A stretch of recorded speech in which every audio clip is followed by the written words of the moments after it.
I am Mandawi, bringing the best. I am Mandawi, bringing the best. I am Mandawi, bringing the best. Ideal DepEd Mandawi, bring the best in you and me.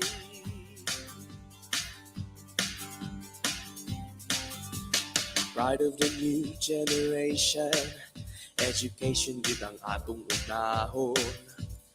Tawon ang kaugmaon sa tanan, para sa bata o para sa bayan. Teachers and parents nagtinabangay, DepEd officials madasigon kanunay. Walay pinalabi, hagipot o kaharuhay, serbisyong totoo, serbisyong garantisado. I am Mandawi, bringing the best. I am Mandawi, bringing the best. I am Mandawi, bringing the best. Ideal DepEd Mandawi, bring the best in you and me.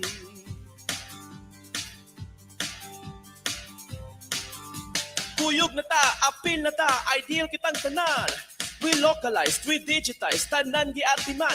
Ideal DepEd Mandawi City, mga kalihukan atong ipadayon. DepEd kita, mag-una kita. DepEd Mandawi, bring the best. I am Mandawi, bringing the best. I am Mandawi, bringing the best. I am Mandawi, bringing the best. Ideal DepEd Mandawi, bring the best in you and I am Mandawi, bringing the best. I am Mandawi, bringing the best. I am Mandawi, bringing the best. Ideal DepEd Mandawi, bring the best in you and me.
Sa isang gabi ng iluligid ng katulad natin galing. Isang araw din ay makakamtan sa isang magsisikang lahat magagawa ng ibang hinahangad. Manali kong katulad na sa isang kapisilin may araw na sisikat din. Aking bibigwin, ang ipakawin, ang batong pag-asa ay muling papanawin. Amot naman ang ating ating mahalaman. Pustos ang pagsisigaw, pag-uus ang pangalan.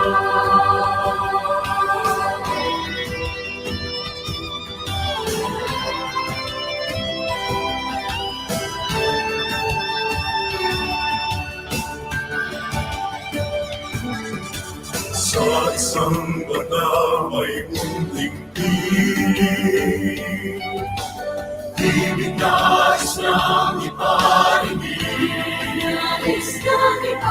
Naglalawag mo'y sa walang lahanan. Ang karunungan ay siyang mas mahalaga.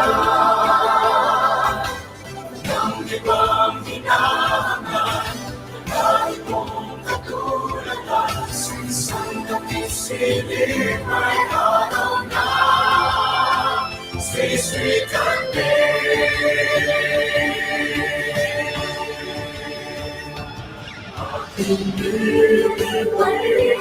aking papabili ang bagong pag-asa ay muling tatanawin.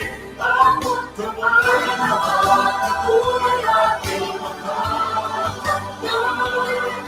Pustos ang pagsisigaw, matutupad ang pangarap, wala nang makakaharap. Kahit pulos ay dumarang, kasi pagkatakas ng ating hawak.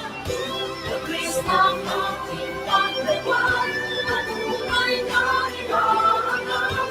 Pangalan mo ay siyang matutupad, matutupad.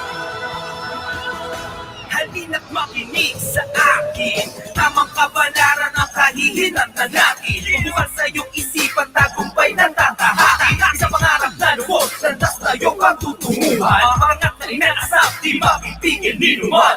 Maaabot lahat ng iyong inaasam.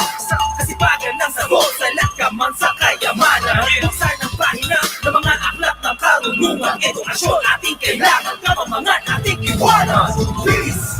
Aking piling-piling, aking papabili, Ating tanawin, bagong pag-asa ay muling tatanawin. kinabukasan pag-ibayin.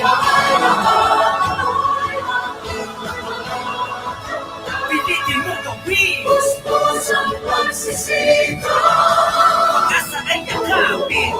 isang Edukasyon ang kayamanan ng kahit ninuman. Isang pangarap ang tutupad, magsisigawan ng lahat. pustos ang pagsisigaw. Kaya mo yun, kaibigan. Mapupuno isang pangarap.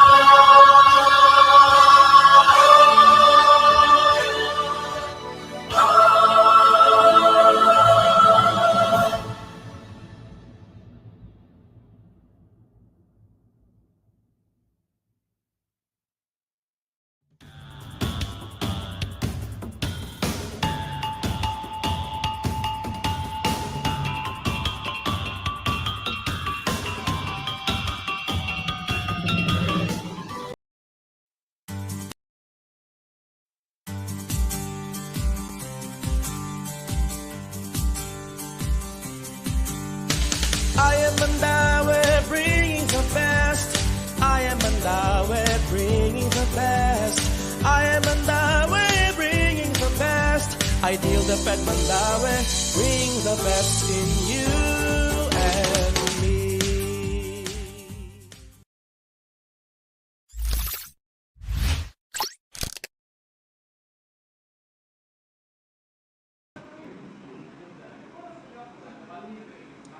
Creating a financially secure life can feel like an overwhelming task that requires the skills of an expert mapmaker and a GPS programmer. You need to figure out where you are today and where you want to get to. You're in charge of finding the best route to get from here to there without veering off into costly detours.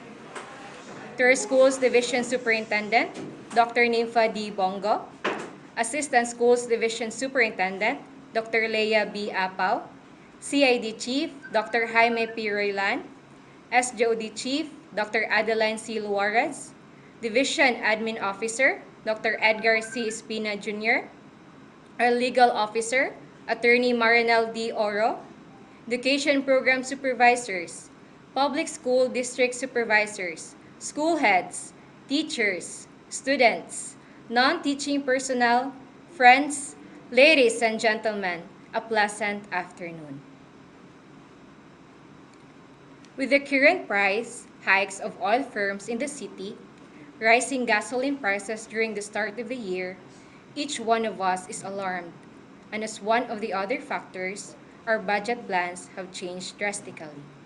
But we Cebuanos, having survived from the force of Typhoon Odette, and now faced with another dilemma, we were able to cope up with everything with our heads on, an attitude of hope, optimism, and confidence in the future, the Bisaya spirit we live on. This afternoon, we will talk about how to manage our money better, the importance of money management, how to improve in that area, and apply it in our daily lives. So in that, the Mandawi City Division welcomes you in today's webinar entitled Practical Money Management.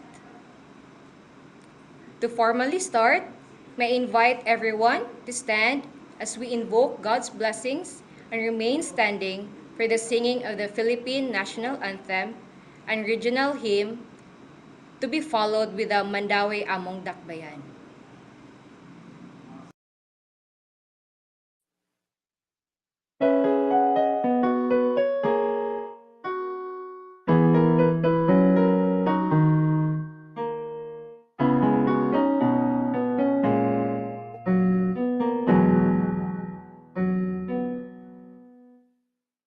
We pray for blessing, we pray for peace,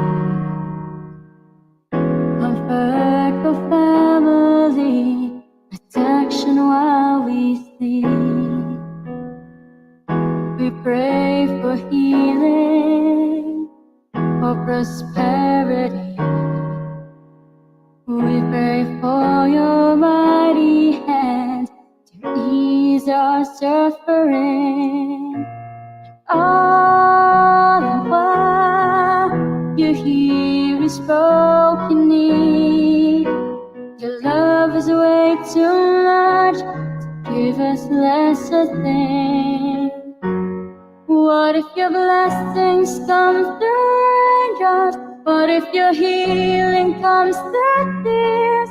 What if 1,000 sleepless nights are what it takes to know your name?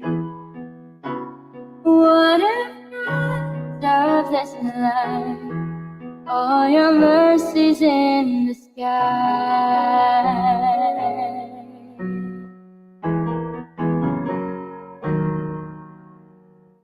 We pray for wisdom, your voice to hear.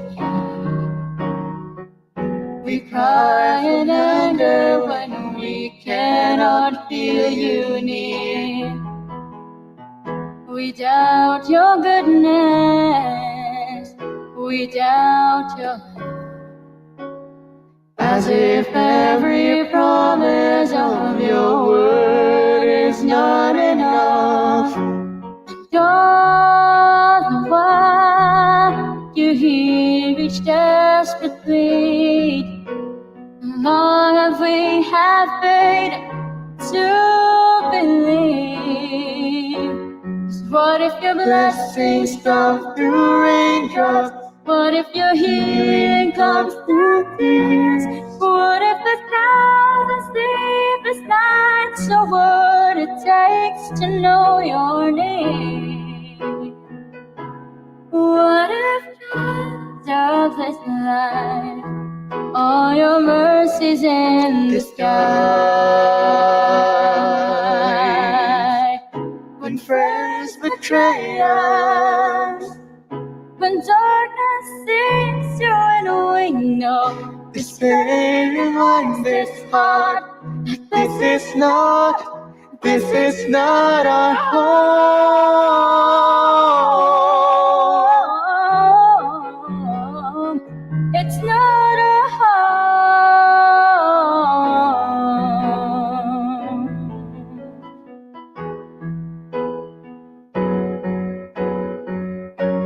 'Cause what if your blessings come through raindrops? What if your healing comes through tears? What if 1,000 sleepless nights are what it takes to know you're near? What if the greatest disappointments or the aching of this life is the revealing of a greater thirst the world can't satisfy? What if Christ of this land. The rain, the storms, the hardest night, all your mercies in the sky.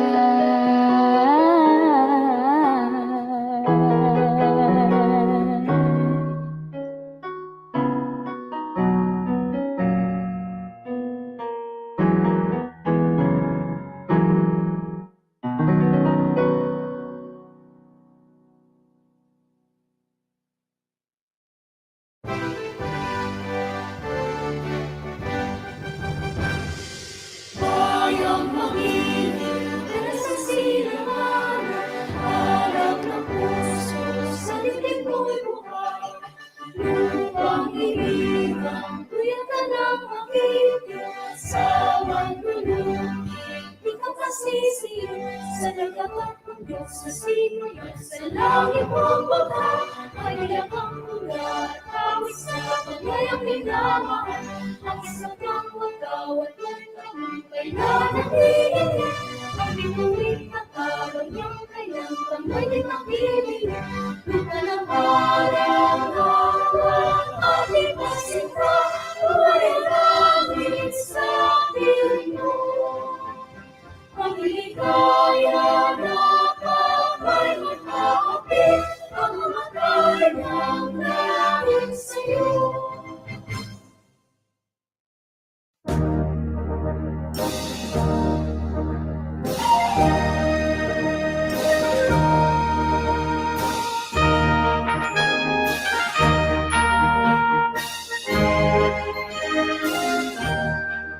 Isang yaw nato ang bugos nga kalipay, tungod sa panalangin nga gikan sa Dios.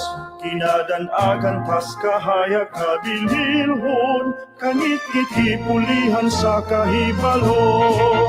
Mga tigulang o batanong lungsuranon, kahigayunan ang gihatag sa tanan. Pagkapot sa tinaguan, dambong gihamin sa ilang mga dughan, paglambo sa tanan.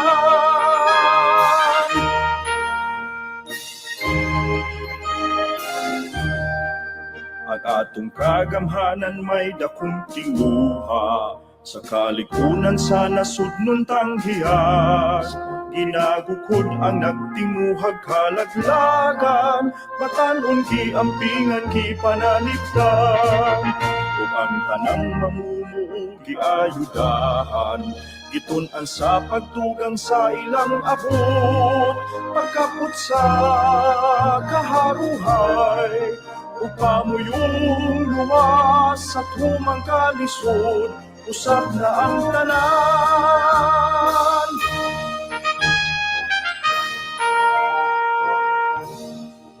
Uluhaton mahimo sa balay, makwartahan man at tungkugihan, ug ang pag-alam sa kabataan man, inatudlo sa atong kababaynan. Maukiling buhat sa tunghaan, sa ikapitong reyong Bisaya, nga naglangkop sa Bohol ug sa Cebu, Negros Oriental, Siquijor kining tanan.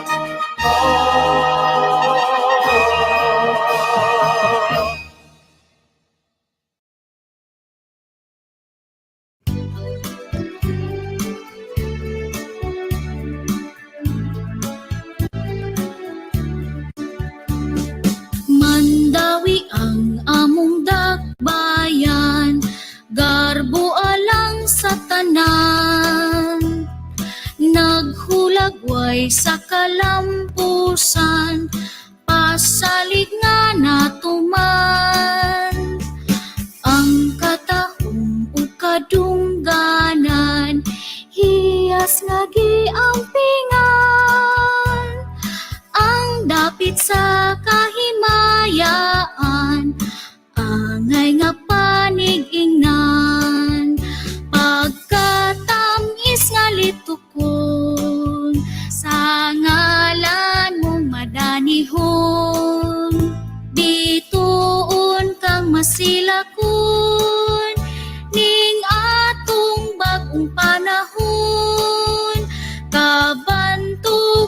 kasulundon, ngiti nga among panggaon, hangtod sa kamatayon among mahalon, mandawi nga bililhon, pagkatamis nga litukon, sa ngalan mong madanihon, bituon kang masilakon, ning atong bagong panahon, kabantog o kasulundon, ngiti nga among panggaon, hangtod sa kamatayon among mahalon, mandawi nga bililhon,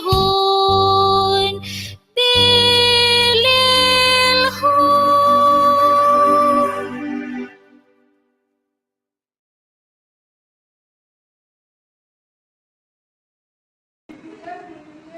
You may now take your seats. To kick off our today's program, please welcome our school's division superintendent, Dr. Nympha D. Bongo. Our virtual round of applause.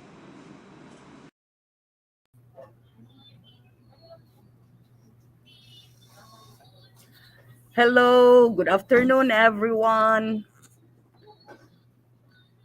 I am happy to see you in this virtual webinar, and I would like to thank you for finding time to attend this webinar.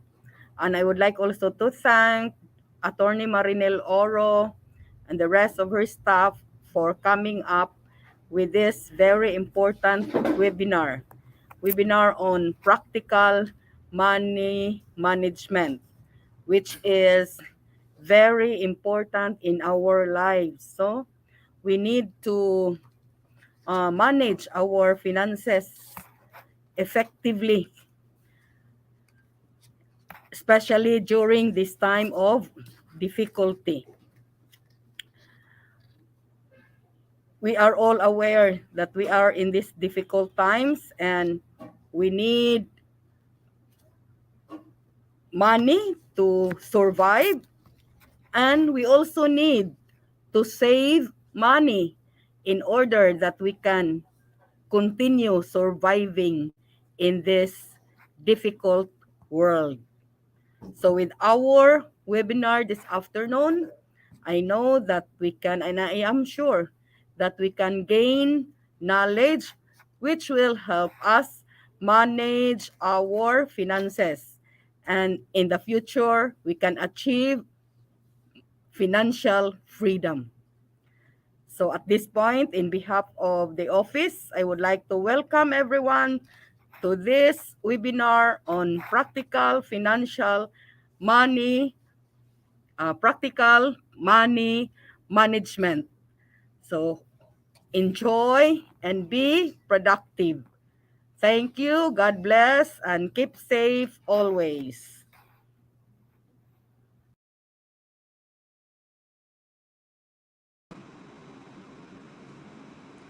Thank you so much for that, Mom Nympha. Indeed, that was a heartwarming welcome to our live viewers this afternoon.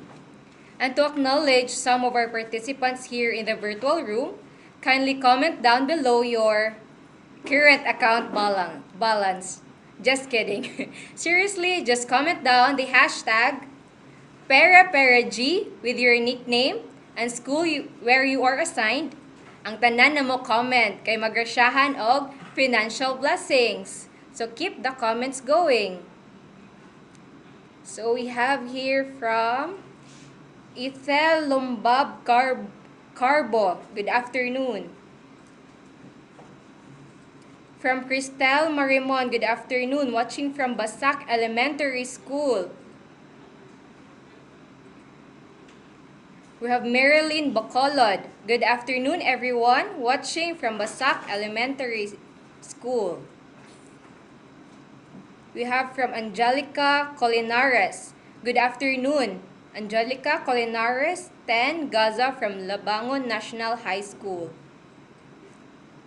We have Chen Xing. Good afternoon, everyone. We have from Faith Altar, Cadalenia. Good afternoon, everyone watching from Tipolo Elementary School. We have from Mamaylin Ordelia. Hello, Miss Sarah. Very well. Pretty. Mamay. So we have from Diana Lu, Famador Geolig. Hashtag Pera G, watching from Mayor A.S. Fortuna Elementary School. We have from Sir Aaron Cortez. Hello, everyone. Fresh from Tres Andanas. Oh, from Sir Giovanni Flores, watching from Tres Andanas Studio. Okay. From Angeli Gumopas. Good afternoon, one and all, watching from Leonard Wood Elementary School. From Jen Bayabos, Pera Pera G. Jen Bayabos from Canduman National High School. Yes, Gracia Pamor. We have from Clarice Jenayas. Hashtag Paru Paru G. Watching from Labugon National High School. Okay. I can see that everyone wants to have that financial blessings. Kay daghan jud kaayo ni comments sa atong mga participants karong taknaa bisan giduka-duka na og ang uban bisag padumukuta og kape ni hunong kay para mo comments sa atong FB Live. With that, I would like to thank everyone on your active participation. Let's keep that up until the end of the webinar. So now we go to the next part of our program. Ladies and gentlemen, what is the broad aim of this webinar or training? How would each of the target group benefit from this? What are the performance goals for each of the target audience? To answer these questions, let us give a hand to our Division Legal Officer, none other than Attorney Marinel D. Oro.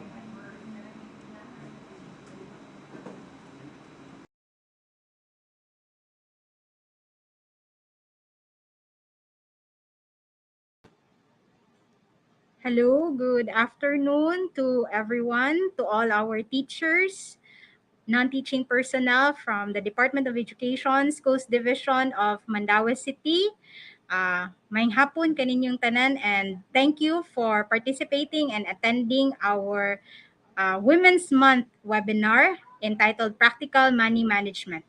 So to give you an idea of our purpose and objectives for today's activity, let me share with you the target learners objectives. No, so our first objective actually is to provide skills, learning, and knowledge that will help our fellow DepEd personnel in order for you to address your financial concerns. Specifically, the impact that we would like to achieve is to increase the number of financially stable DepEd personnels.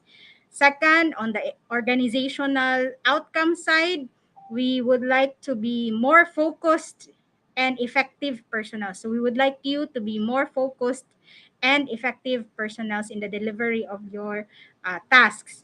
Second, output, we would look forward to improving the GAD Financial Assessment Survey.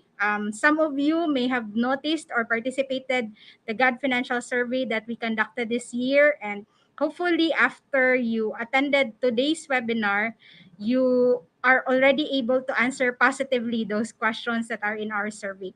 And then competencies, any skills and knowledge that could help you in practical money management. Program learning of the objectives as well. We hope that at the end of the webinar, you will be able to manage your financial concerns, lessen your financial stress, and gain knowledge and skills on practical money management. So overall, this seminar is really aimed to help each of the DepEd personnel within the schools division of Mandaue City. And I hope from our speakers this afternoon, you'll learn a lot, and most especially, you're able to put into action the learnings that you have. Good day, and thank you again to all who are in the webinar participating.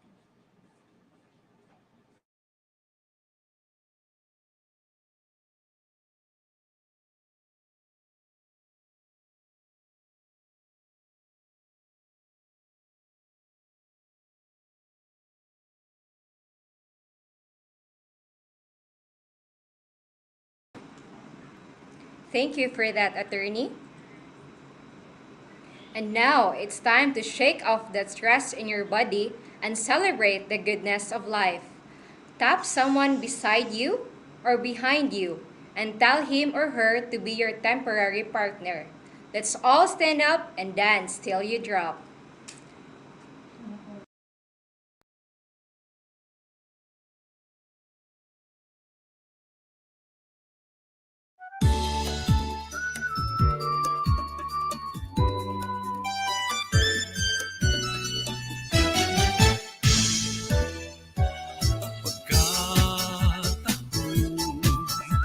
Kanindot na mga pahiyon, musugat kaninyo pag-anhin, dinhi ka na mo sa makaroon. Paray gun, ang babae nga subuanon, ug kalalakihan kanunay, mahigalaon bisan sa higayon, maukan na ang hiyas sa subuanon. Ipasigar mo ta ang sugbo ug ang dakbayan nga atong gipuy-an, buligan sa Dios ang tanang katawhan. Ipasigar mo ta ang sugbo ug ang dakbayan nga atong gipuy-an, kanunay ang Dios mag-uban natong tanan.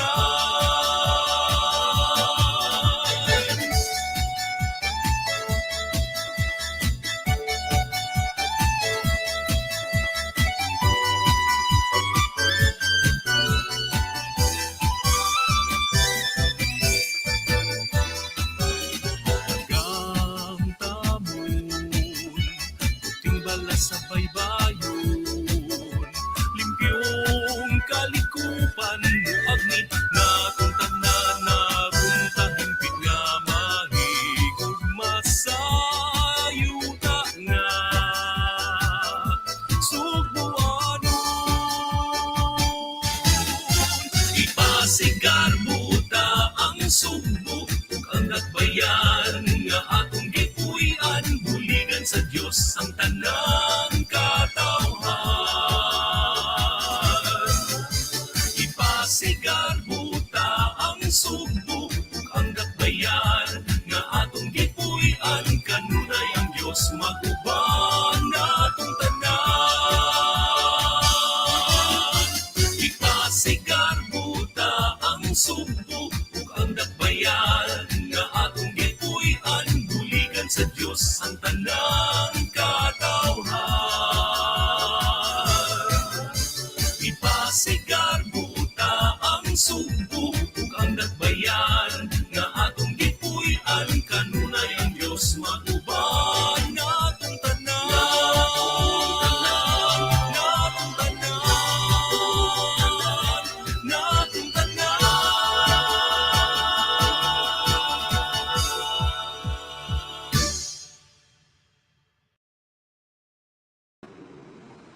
Wow, that was the energy. Love it.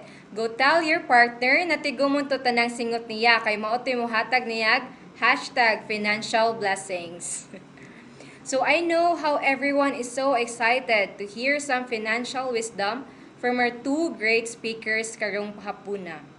To have a continuous discussion, everyone is requested to jot down their questions in a paper first and comment those questions only during the open forum. So our first speaker is a graduate of Bachelor of Science in Business Administration, Operations Management in Cebu Institute of Technology, University. and currently enrolled in his master's degree of public administration in Cebu Technological University. He is currently working as an account workforce manager for Qualphone Philippines Incorporated, handling a large telecommunications account in the company. He is honed with leadership and management skills, working with operations team to gain insights and direction of the business, as well as track employees' performance, such as time and attendance, compliance, payroll administration, and especially in terms of forecasting and budgeting. Let us put our hands together for Mr. Jesus D. Cardosa Jr.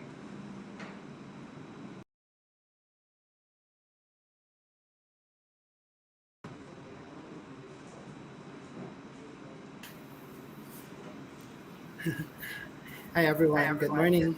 Just to check, can you hear me? Okay lang ba, Ma'am Sarah? Yes, sir, we can hear you. Okay, good. Good afternoon, everyone. Thank you for giving us the opportunity to reach out to this many people especially in the schools division of Mandaue. So I will be sharing my screen in a few. So our discussion right now is definitely focused on practical money management, and then we'll touch a bit more of some strategies and some tips on how we can definitely manage our debt. And then if we're going to look into investment strategies on how to achieve our financial goals in the future. So we can also share some tips that we have. So let me share my screen first. Right. So, kana, may hapon. So I hope you're able to see my screen now. Yeah, there it is.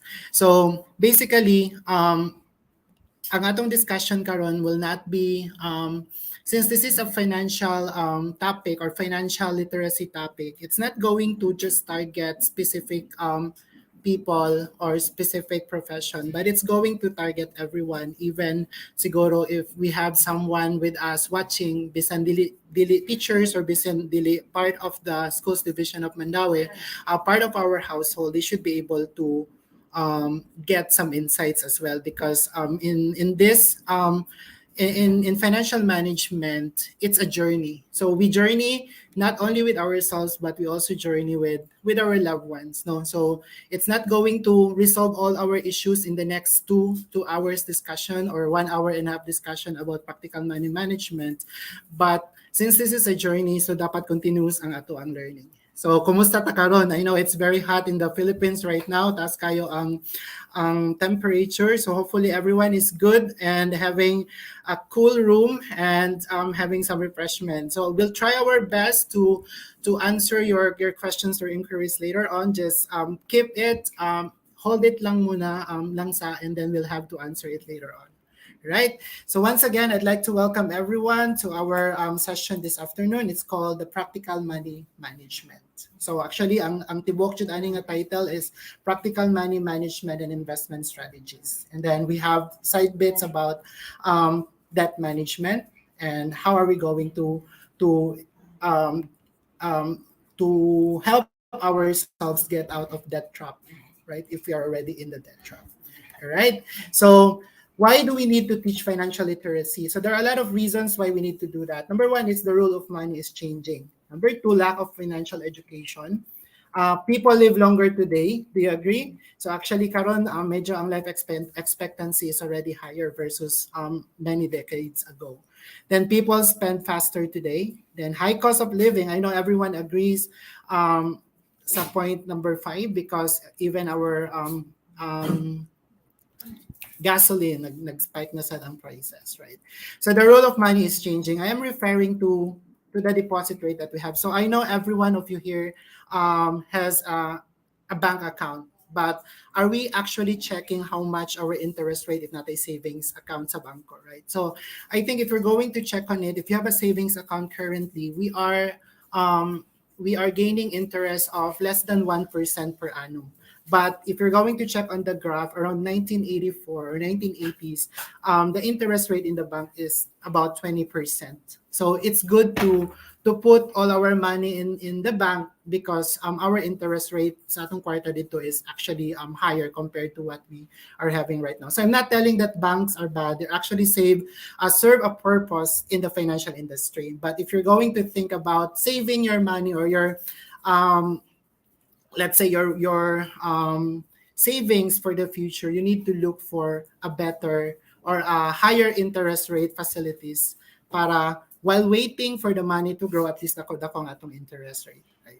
So number two reason is lack of financial education. This may be 2013 a survey of Citibank, but it shows that ang financial literacy or quotient sa Filipinos is only about 53%. So I know a lot of us here are educators, so 53% nga grade is not even a passing grade, right? So I think we need to make a lot of efforts to increase our financial quotient. So these are the generations kung unsa ilang literacy rate based on studies. So daghan kay ta karon sa ato ang generation millennial and generation Z. But there are 5 lessons that we can actually get or learn from generation Z. Ang ubang mga generations like us, millennial or most of us here probably are millennial, right? So we need to save money like it's our job. Mao na siyang mindset karon sa mga generation Z nga mga bagong tubo, right? Explore online money making opportunities. So we don't just stick to the status quo, right? We need to explore if we have other options where we can earn additional income online or any other opportunities, right? Start a side hustle. So we can't just be kanang reluctant on what we're getting every month or every 15 days, but we need to start looking for a side hustle, then negotiate to save. So di ba kasukay manghangyo kasagaran kung we are buying something, right? So we need to have that mindset as well. Then take a conservative approach to investing. We have to, before putting our money in any other investments, we have to investigate further. We need to put time. If it's scam or if it's something it's too good to be true, we have to be careful about that because we don't want to waste our money, our hard-earned money, just to be scammed, right? Okay, number 3, our reason why we need financial literacy is number 3, people live longer today. So this is the life expectancy conducted last 2014. So medyo taas-taas ang atong life expectancy at the moment. So the problem is that there are two, there is a good news and a bad news here. So it's a good news because of course, if we have higher life expectancy, we can enjoy our retirement, we can enjoy our kids later on, or our grandkids and so on, and we can even travel the world, right? But the problem is if we already retired and we don't have a job, but we don't have savings for our retirement. So who will take care of our healthcare? Who will take care of our food later on if we can't work for the money anymore, right? So we have SSS, we have GSIS, we have PhilHealth, but sa taas karon sa mga presyo, these facilities dili gyud siya makasustain sa ato ang needs later on. So people spend faster today. Sa una, if you can remember, these games are just for free, right? So we played nalingaw ta, it's fine, balag kasaban sa mama, it's good. But we enjoyed. Today we also have free games, right? We have free apps that we can download online anytime we want. But mind you, we can't play these games or download these games if we don't have these gadgets. So these are very, very expensive gadgets. It will actually cost us thousands before we can have these, right? Okay, before a parent could raise 10 children, but today 10 children cannot even raise a parent. So kamay-kamay sa mga mo agree? Then before only the father works. What's the work of the father? It could be fisherman or farmer or carpenter, could raise 10 children, but sadly today a couple both working can hardly raise one child, right? So unsaga na happen along the way, right? So number 5, this might probably because of the high cost of living. Many people have difficulty in saving money for their future needs because of inflation. So if we have a savings account right now and it's giving us less than 1% per annum interest rate, but the inflation rate is between 4 to 7%. So dila palang daan, medyo we're losing side na ta, right? So that's one of the reasons why if we can't manage our current finances, we will really fall into debt. And it's very difficult to get out of debt if you are already in it, right? So regardless of what profession we are, teachers, engineers, even OFWs or BPO employees, we really did not set up or plan to fail, right? But ang atong problema is that we didn't have any plan at all on how to manage our finances, right? So actually, ang pinaka-issue dire is lack of financial education. So thank you for the leadership that we have in the Mandaue Schools Division because of this opportunity or this initiative.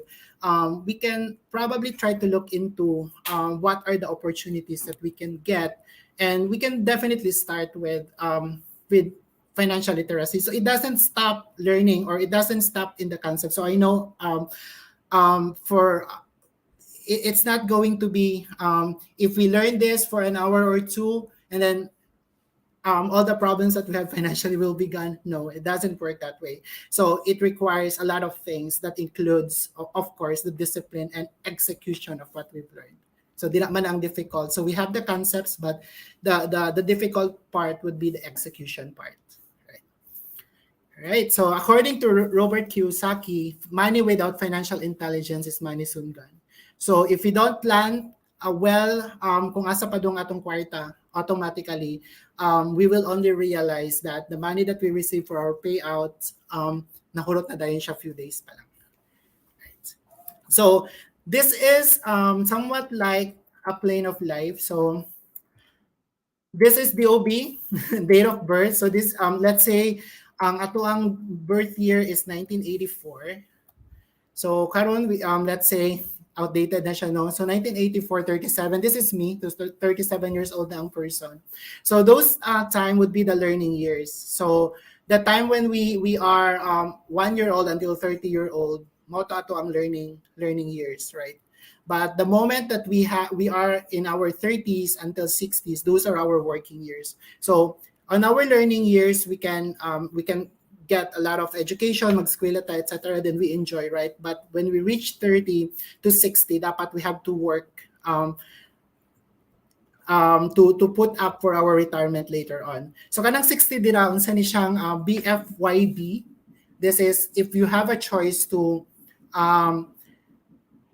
BFYB, if you have the choice to your boss will fire you because they don't need you anymore because we are already 60-year-old, right? Or if you have a lot of savings, kay, you can say that you fire your boss. Okay, what I've learned about our journey with the financial literacy programs that we are doing for 10 years now, what dictates retirement is really not the age, right? Because we can retire anytime from our jobs if we want to, right? It's the money that we have saved up. That's the thing that will dictate if we can retire or not, right? So probably because there are exceptions where we see people, they don't want to stop their job because they're still enjoying it. They're very passionate on what they're doing. But majority of us, the reason why we stay where we are right now because we need to work for the money because we have family to sustain, right? So we have dreams to fund. We have goals to achieve, right? But the moment that we already get the money that we wanted to put up to get to our dreams or goals, we can always retire early. We don't have to work until 60, right? But this is reality. Bisan gani kami when we are already in the BPO industry working for about 14 or 15 years ako ang wife. So imagine we have sleepless nights, dili normal lang among sleeping pattern because we are mostly awake at night and then we sleep during the daytime, right? So actually karon gikan pa mi sa mo ang work, then we prepare. Then later on at around 8 p.m. or 9 p.m. mo duty na sad mi balik. So that's how life is, right? So we have to do something out of the ordinary if we want to make a change, right? So sa atong working years, we either focus on working and gaining and building our finances or natulog lang ta, right? Or we don't do anything. So whatever we do in our working years, it will actually determine what kind of retirement we will be um, at after 60 years old. Right? Kaning BTL diri kay back to the Lord ni siya. Right? So, na. So we need to work hard. In this stage, dapat we really work hard for the money, right? But dapat after we retire, after 60 years old, dapat we need to find a way on how money will work for us, because one way or the other, dili na di ba retirement years na kita pa may mudawat sa tuwa, dili na ganahan sa tuwa ang mga companies because we probably were no longer effective for the job. So the average well-educated, hard-working couple after dropping the child off at nursery school must now put their nose to the grindstone and go to work. So trabaho kay nanay kids, nanay, someone is depending on us. So from these people, we often hear, I can't afford to quit, I have bills to pay. Right? Sounds familiar ba? So we can relate as well because we have a lot of bills to pay. Me and my wife, we don't have kids yet, pero we are also supporting our family. So dili lang among South amo ang ginahuna-huna, ang among mga bills among ginahuna-huna. We are also thinking about the bills of our other family members na medyo wala sad tarong nga pangita, right? Or a modification from a song from Snow White and the Seven Dwarfs. Yung dire kay I owe, so it's off to work I go. So wala tayong choice, right? So how to overcome that? So actually, when I started working, I don't know kung ano na daghan kay kog utang before, wala man ko responsibility. There are a lot of issues na nung magkautang ang tao. So we need to understand what those issues are. We need to change, and the task won't be easy, right? Also, we need to understand what debt is. So simple lang kaayo ang definition sa debt when we are presenting this one to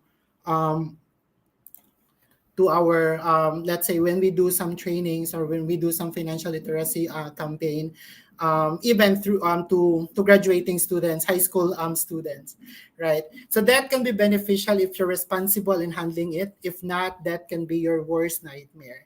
Studies after studies show that wealthy people avoid debt, or if they use debt, they use it wisely. So kato ako when I fall into debt, I was thinking, did I really use the money for a business para ang ako ang interest rate na that I'm paying for my debt is, let's say, it will be covered by the interest rate that I'm earning from the business that I put up from that money that I borrowed, right? So learn more about bad debt versus good debt. So do na gyapon good debt. Dili lang, not all debts are bad. Bad debt if we are trying to just meet our wants and then wala siya value add after that, right? So probably nalipay ta spur at the moment, but later on we are thinking of paying those bills, right? Good debt can be, let's say we loan money somewhere na 10,000, let's say 30% annual interest rate, but at the end we put up a business, we put up something, and it's earning us 40 or 50% interest per annum. So meaning do na tayo gain at 20% though we are paying the interest rate sa katong utang, right? So those are good debts. So that is spending your future income today. Agree? So ano yung illustration? So our present income, it should be spent, or we need to spend it in our present for our present needs. Then our future income should be spent sa atong future needs. So what happened in that is that we failed to manage our present income for our present needs because probably we overspent or we live beyond our means. So we use our future income to sustain our present needs. So what is painful about this is that, do you think our future income is kanang sure na ni siya moabot? It can't pwede siya ma-postpone, right? There are a lot of cases na or considerations that we need to consider. Okay, future income may not come, probably, let's say nagkasakit ta or nawadan tag trabaho or pandemic or any other cases that is unforeseen. But our future needs and future needs atong family are sure to come, right? So we can't tell our kids na we only need to eat once a day na lang from 3 times a day before because nawada nagtrabaho si papa or si mama, right? Because those are basic needs that we need to sustain. So this is the cycle where we will be in na ginatawag nato og debt trap. Kay wala na nato na manage ato ang present income, and then we continue to do whatever we're doing. We didn't do anything anything outside of what we are currently doing to try to resolve that issue. So medyo difficult yun kayo siya. So dapat ang ato ang goal is that from our present income, we need to live below our means. Dili kita mag-overspend para napatay mas-save. Okay, in case our future income will not come or will be suspended, at least we still have a saving to sustain our future needs. Right. Okay, so that will significantly reduce our future cash flow. Definitely. Yes. Right.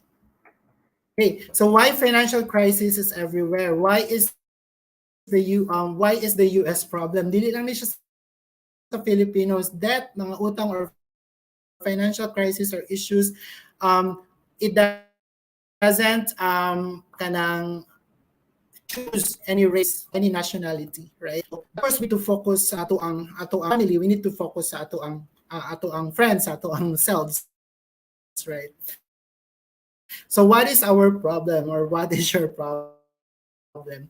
We cannot control our country's economy. Di ba control our country's economy? No, kita individual we can control that. Cannot control our economy. Definitely we can't, right? Then we cannot control our economy, or let's say the schools. We can't control that.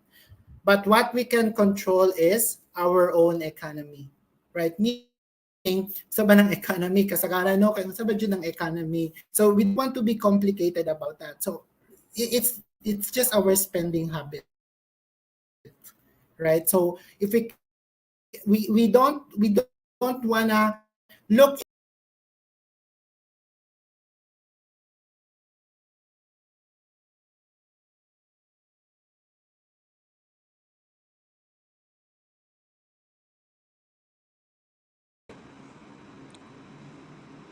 Sorry for that. There would be a technical problem. So let me acknowledge our participants for this afternoon. So we have here Fedigen, Alsa, Mama Feds, Pen Cubs. Good afternoon, watching from Kabangkalan 1 Elementary School. We have from Hannah Planga. Good afternoon, Hannah Karen Planga, grade 10, Temperance. From Nympha San Jorge. Good afternoon, watching from Kabangkalan 1 Elementary School. Hello, ma'am. From Noraline Dublin. Good afternoon, watching from Kabangkalan 1 Elementary School, West 1 District. From Ronnie Intes Villahermosa. Good afternoon, watching from Upao Elementary School. From Rhea Nicole Tagalugin. Good afternoon, Rhea Nicole Tagalugin, grade 9, Perseverance. Afternoon. From Nili Calandria. Good afternoon, Mandawi, watching from Mandawi. Mayor A.S. Fortuna Elementary School, Gizu. Okay, so we have from Mamay a heart emoticon. From Glidine Espina, good PM, watching from Mandawi Central School. We have from Ma'am Leia Apaw, maayong hapon, Mandawi City. Afternoon, Ma'am Leia.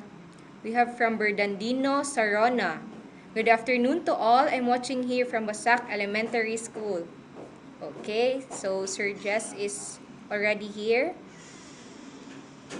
So let's continue the discussion. Hello, Sir Jess. Okay. Afternoon, sir. Thank you, Ma'am Sarah. Yes. Okay, sir, you can Good continue. afternoon, Ma'am Sarah. Sorry for the interruption. Okay, it's okay, sir. Thank you, sir. All right. Let me try to share my screen again. Sorry for that.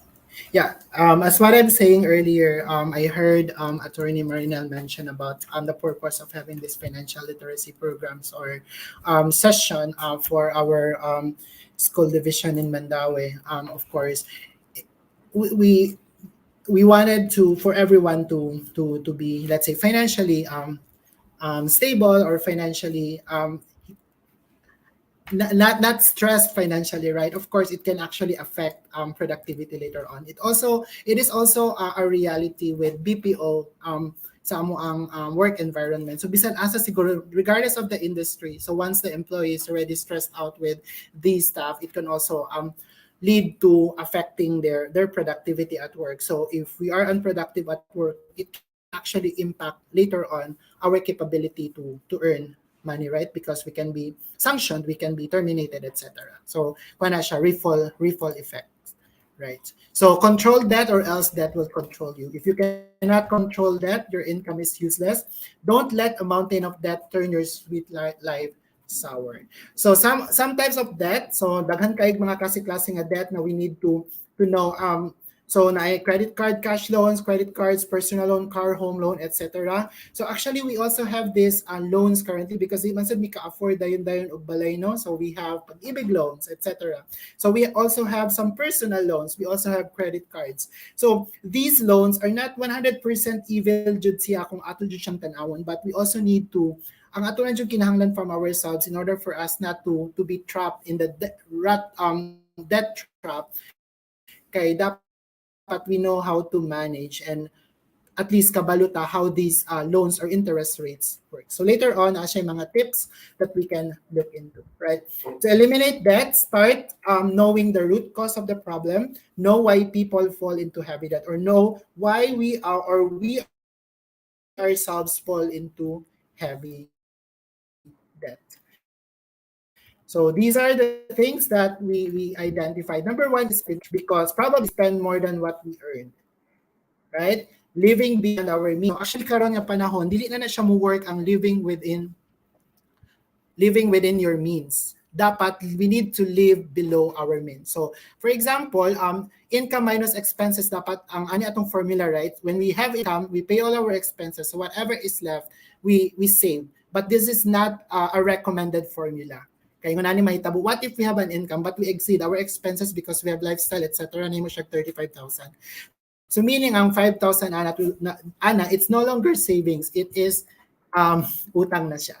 Number two, instant gratification, not delay gratification. So kung ganahan ko karon bisan wala na ko'y kwarta and I have a credit card, I will buy it because I can't delay gratification, right? So instant achievement of both, but to create more difficult financial problems. So we have to be careful about that as well.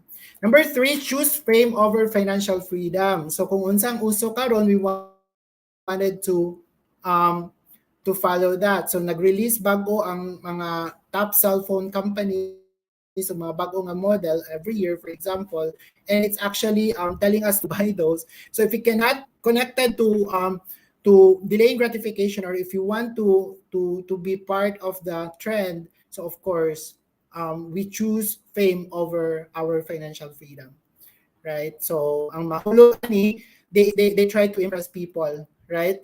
The goal is to look rich, right? So dapat atong goal is not to look. Number four, charging your luxuries to debt. So if you want to have a luxury items or anything or buy expensive things, atong i-charge pa dong sa utang. So we neglect the fact that at the end of the day, we will be paying for that later on with interest. Right. So number five, there are also wrong belief about debt. So that is the only solution. So kasagaran, if we're going to look into our histories atong parents or grandparents, probably they would say that ang atong solution na jud ang makahuman taog eskwela is utang, right? That solves all my money problem. That is a source of additional income, right? So that's a wrong belief. That is easy money. So kung mangutang ta and it's approved, diretso ang kwarta. So tagaan din tag 20,000, 25,000 with interest later on. That if is lifesaver. So if pang tuition, na hospitalized, kung ang utang ang makasave, right? So mo na siya. That's a wrong belief as well. When you were young, inutusan ka bang mangutang? So before, when we are younger, di ba, kasagaran kita dyan masuguan nga, go to the sari-sari store sa silingan to utang, or good for ang term, right? So number six, compound interest working against us. So if you're familiar with compounding interest, this can actually work in both if you're investing or if in our interest rate in our utang or in our debt, right? Let's say you save up 4% in an investment or savings facility, but atong utang is 12% yung interest rate. So this is a losing end, right? So let's say there is a concept conceptualized by Albert Einstein. It's called the rule of 72, to identify if how many years it will take for a certain money to double or an utang to double depending on what interest rate ang gihatag ana, right? So for example, you just have to take 72 divided by 4%. So that's 18 years or 18. So meaning at 4% interest rate nga utang, every 18 years mo doble ang atong utang if we're not going to pay it off right away, right? So imagine atong utang at 20 and it's only 100,000 at 4% interest rate. If we don't pay it right away, at the age of 65, maabot na siya 400,000. So what if 12% ang ato ang interest rate sa atong utang? So mudoble ang atong utang every 6 years in reference to the compounding interest or sa rule of 72.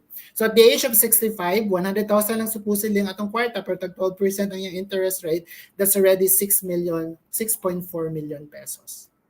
Right? So kana.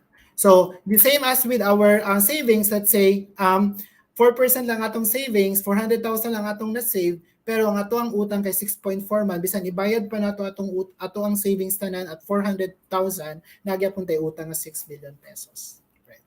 So that's how sad it is. But that's the reality. So we have to be careful and we need to expand our let's say our financial literacy to understand better if kinahanglan ba jud nato ang kani nga decision, right? To get money or to utang money, right? So these are another example, but it's the same result. So kung gamay atong interest rate sa ato ang savings and then mas dako pa atong interest rate sa atong utang, it's a losing battle for us. So number 7, losing value of money through inflation. So if we are saving at less than or 1% interest rate per annum, then inflation every year at 7%, the value of our money, it will actually devaluate our money over long term. So it could be nga ang atong 1,000 pesos karon makapalit patag half sack nga rice probably after 10 years or 15 years because of inflation, baka few kilos na natong mapalit sa itong 1,000. So if you're not going to look for a facility where we save more versus mangutang ta more with inflation, kay again, we will be in the losing battle. So the value of your money is reduced by half every 12 years based on this illustration. Right. So, dinala na siya i-emphasize. Number 8, no emergency fund. So, kasagaran, our reason why we fall into debt if we failed or we didn't know about emergency fund or wala jud tay savings bisan gamay. So, number 1 example jud is ang pandemic, right? No one expected that pandemic will happen to us last 2020, March 2020. No? Kanang a lot of people lose their jobs, nag-close ang mga businesses, etc. So, if we don't have emergency fund, the only way we can survive during that time is either mangutang ta sa atong kaila or mangutang ta sa banks or asa ta pwede makapangutang, but it's still utang that we need to pay, right? So there are situations that necessitate a loan like loss of job, illness, disaster, pandemic, business failure, etc. So kung wala tayong emergency fund or savings, we will be forced to make a loan or get utang from someone else, right? So, by the way, unsa ning emergency fund? How are we going to build emergency fund? So, ang emergency fund sa amo ang kanang tips nga ginahatag is that this is also kanang known in the financial industry. At least 3 months sa atong monthly income, we can put up emergency fund. But it doesn't mean that, let's say we are earning 20,000, we need to put up 60,000 pesos right away. We can save up little by little until we reach the 60,000 peso savings for our emergency fund. So mura na siya psychology kay we put and then if there is an emergency, between life and death emergency, we take money from that emergency fund. Nakuhaan siya, we just have to replenish it. Pero at least we didn't get utang or we get utang with interest, right? So we just have to replenish that. All right. So no healthcare fund. So this is one of the things that we also need to consider when we plan our financial house. Dapat doon na jud tay healthcare fund kay mahal ang magkasakit. Though we have government funded ng mga facilities that will help us about healthcare, kung hospitalized, etc. But it's not going to pay all of the bills, right? Okay. Number 10, untimely death of a breadwinner. So this is very painful. So if we are depending, if we are dependent to someone else, and then something happened to the breadwinner, so most likely the family will really fall into death. Kanang before pa sila maka-recover from the loss of the breadwinner. So we need to also consider what are the strategies and how we can protect the family if the breadwinner, if something happened to the breadwinner. Number 11, lack of understanding about rates and fees and charges. Actually, konsag ko ani kanang dili man kay kumitikuloso nga tao before I attended this mga financial literacy programs, pero it pays it pays to check the label jud. So if you are applying for loan, if you are applying for anything about finances, you need to read ang katong mga terms and conditions properly, because you can actually fall to a difficult situation if you didn't read kasi ni sign man taana. So we have to understand those fees and charges as well. Right. There are two types of interest rate. So add-on or nominal rate. So I know this is a bit familiar for a lot of us. So kung unsa tong iyahang diminishing or effective, gamay na lang kay mohatag ani og diminishing or effective rate, wherein the interest rate is computed against diminishing balance. So kung pila na lang ang balance. So at least kung we really need to go to utang, either mangutang ta sa kaila nga walay tubo, or we try to look for loans that are diminishing or effective ang rate niya. So there are personal loan interest, for example, 5% per month. If you're going to compute it in the next 12 months, that's 60% per year, etc. What if 20% kay nag 5-6? So that's 240% per year. And to tell you, ang interest rates atong credit card, if we have a credit card and we are not paying it before the due date, that's 3.5% per month. So that's 12 months, that's 42% per year. So how much are we earning from our savings? Is less than 1%, right? So lugi na kayo ta. So and so on. Number 12, ashamed to seek advice. So sometimes mauwaw ta, we're not open. We're not, if we are deliberate to really get out of debt, or we need to talk to. Don't be ashamed to seek advice, right? Number 13, wrong environment. People surrounding us have big influence on what we do, what we believe about money. So it's very important. Okay? If we are saver, but then we are put in an environment where spending is normal, kanang we can be spenders ourselves later on. Matakdan tantanan, right? We don't want that to happen. Excuse me. Okay, number 14, rely on other people. Meaning, kung unsa ang uso karon sa gibuhat niya ganana to buhaton. We don't want to do that. We need to look into our current situation before doing anything about our finances, because we have different situations, meaning we need to follow different strategies as well, right? Kaya di man pare-pare atong situations. Number 15, lack of knowledge. So lack of financial knowledge overall.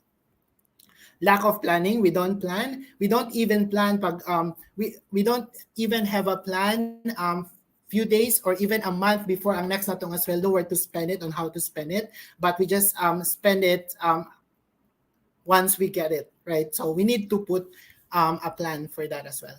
Lack of discipline. So mo ni siya ang pinaka-core if you're going to check on what's the primary reason why we can't manage our finances well. Yeah.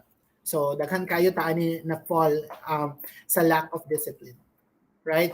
You may know what to do to avoid that, but do you have enough discipline to put it into action? So mata kong gingon ka ganina na this we are conducting a lot of financial literacy programs, different topics, different groups of people, but of course it's not going to resolve their problems right away. The application is very critical. right? So kaning mga concepts, it's going to be useless if it's not applied, right? So is it easy to quit smoking? Actually, murag dili, no? So the level of your success will depend on the amount of discipline you have. So regardless kung unsa ang ato ang ganahan i-fix or i-resolve sa ato ang selves or sa atong family, right? Discipline is a lifesaver. With enough discipline, you can stop debt and overspending, and you can start saving and investing. Number 18, lack of commitment to overcome debt. Decide, have a plan, act, solve the discipline issue, and put a deadline. Dapat when we put when we want to end or finish something, we need to put a deadline. Kaya sama nato paghuman, right? So we need to focus. We need to have the commitment to overcome debt, right? So today, even well-educated, hardworking, good-earning people fall into heavy debt. Agreed jud ko ani because we have daghan sad ni ani sa mo ang offices, sa mong office currently, where we have people with higher position and higher salary, pero nganong they are falling into that, magka-problema gyapon sila financially. So what happened along the way? So kana rat race cycle, we work and then we get paid, we receive our paycheck. Oh, nanasad si Bill, si Judith, si Judith now. And then we go lifestyle, mag-shopping, etc. because we deserve it. Mga nato ang mindset, no? When we work hard, we deserve to buy, we deserve to eat, we deserve this lifestyle, right? And then we realize that, oh, 2 or 5 days before the next payout, budget na tayo, wala na tayo kwarta na bilhin, right? And then, wala na yung kwarta, utang na tayo to survive, then we work again, right? So we will fall into the rat race cycle. You must decide to control your debt or debt will control you. Don't let a mountain of debt turn your life sweet life sour again. So kasagaran kung natay utang hand to mouth, kung sa ato ang nadawat, murag isang kahig isang tuka, hand to hand. So diretso hatag ang wala niagi lang kadali ang money sa atong kamot, then we pay our debt because we need to pay those debt. Touch me not, so we can touch our ATM because ato siyang gibilin. Then see me not, so kung nay mangita magtago-tago na ta, right? So in the financial institution that we are affiliated with this financial literacy campaigns and education, we have this strategy on how to build solid financial foundation, and debt management is actually one of those. So we need to manage that because that is number one term of our wealth. Of course, we need to put up emergency fund. We need to put up investment for our kids or for our goals or for our needs. We need to put up life insurance because we want to help to protect the family. If the breadwinner will die early, right? Somebody will be sick or ourselves will be sick. We also want to increase our cash flow. But of course, if we can't manage our debt, everything else will be useless. Okay, ganito investment, pero 5% interest per annum lang, pero ang atong utang is about 42% per annum because we have a credit card.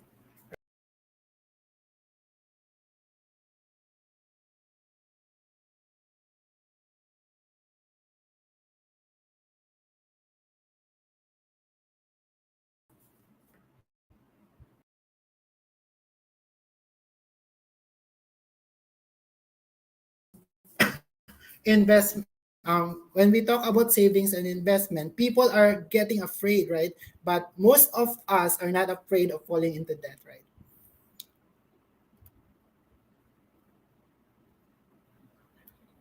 Okay.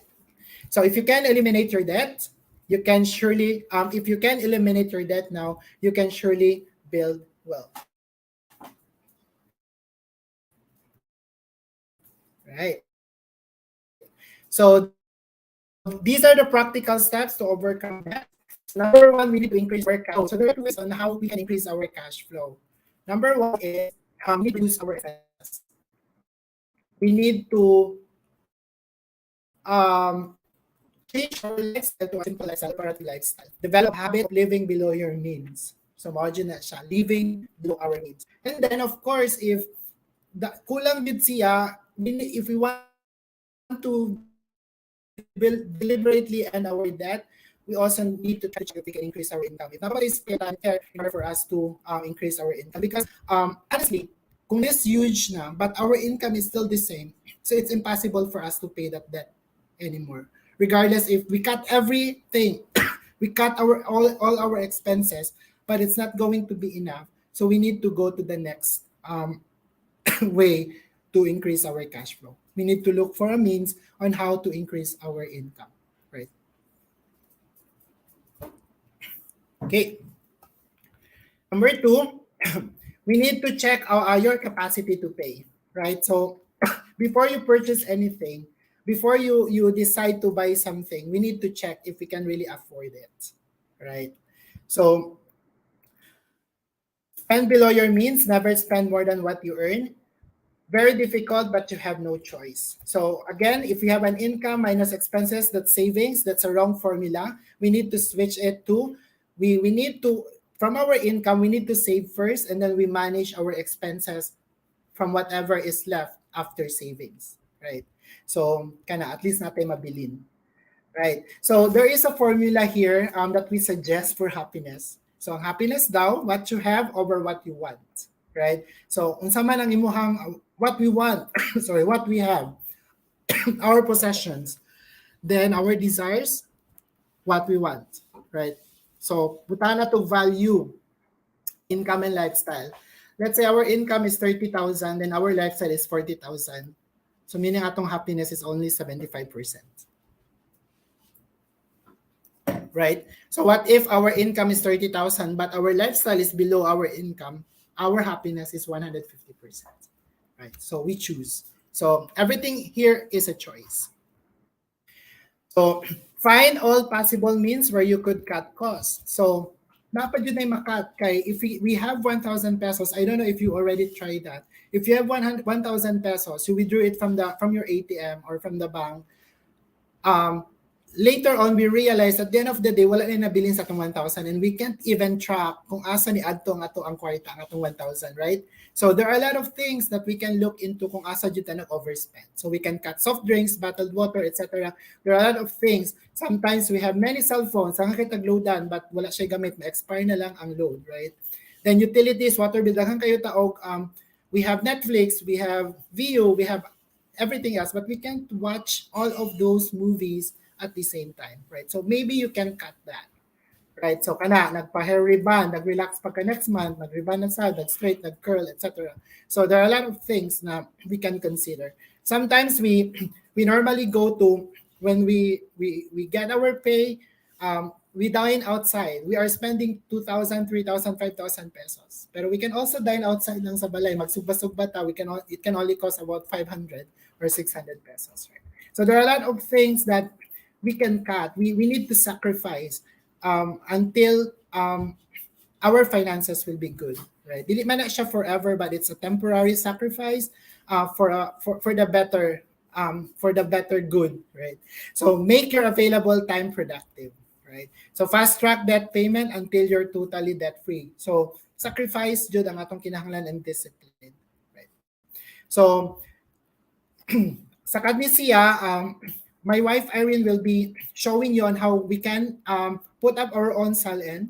We can put up our income statement or our expenses for the month, etc. Because this is very helpful para ma-track nato. Let's say we want to buy a shoe sa karon nga sweldo, but based ato ang previous nga last month nato nga budget for this month, we can't afford to buy a shoes. So meaning dili na to ipaliton because we don't have that money. So later on ato na sang i-assess ato ang expenses monthly where we can cut, and then if we have an extra, that's the time we can decide to buy the shoes, right? So we won't fall into that. So delayed gratification. So dapat kung wala tay kwarta, i-delay lang sa dyan nato atong gratification, because that is getting small things now and sacrifice big things in the future. While savings, we sacrifice small things now to get big things in the future. So we need to delay our gratification. Choose financial freedom over fame. So mas nindot jud na financial freedom. Kay ang financial freedom ang good, simple lang kay iyang definition, very practical.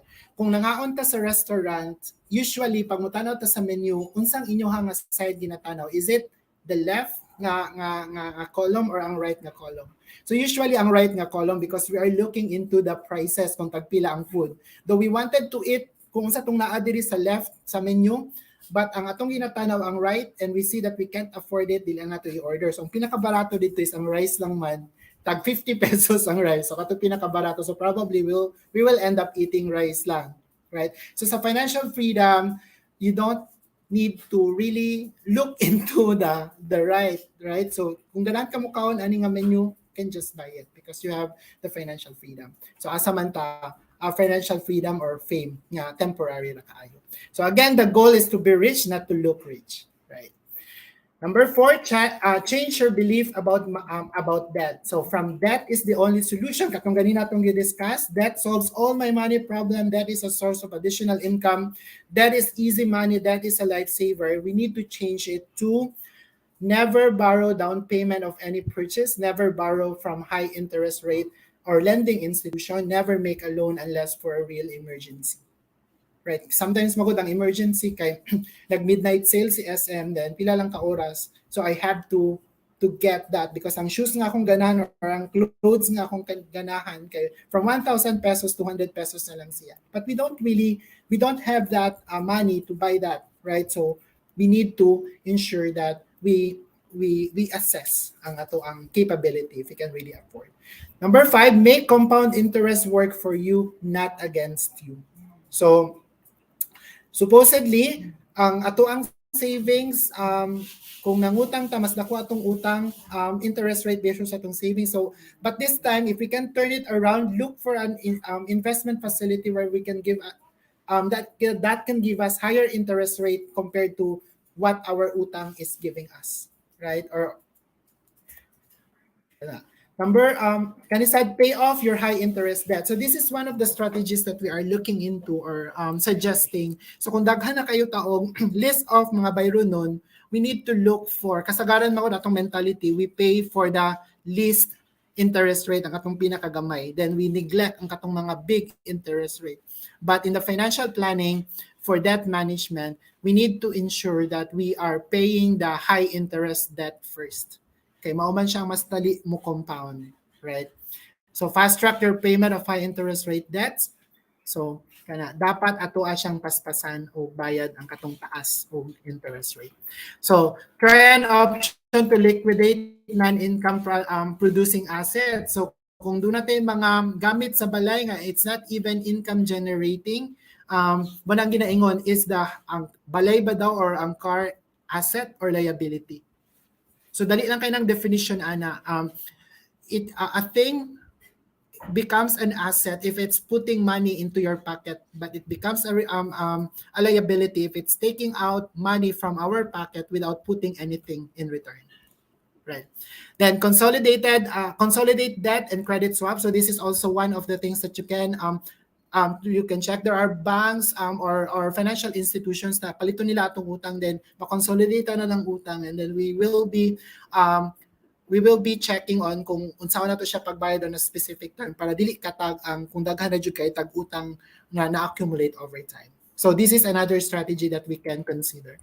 Number 6, consider low interest rate savings to pay high interest rate debt. Kasi useless jud nga doon natay savings or useless kung doon natay investment, but then nasa tay dako kayo nga utang. So may pag wala tay savings, bayaran na to atong utang, then we start putting our money against atong savings or investments once we already paid off our debts, right?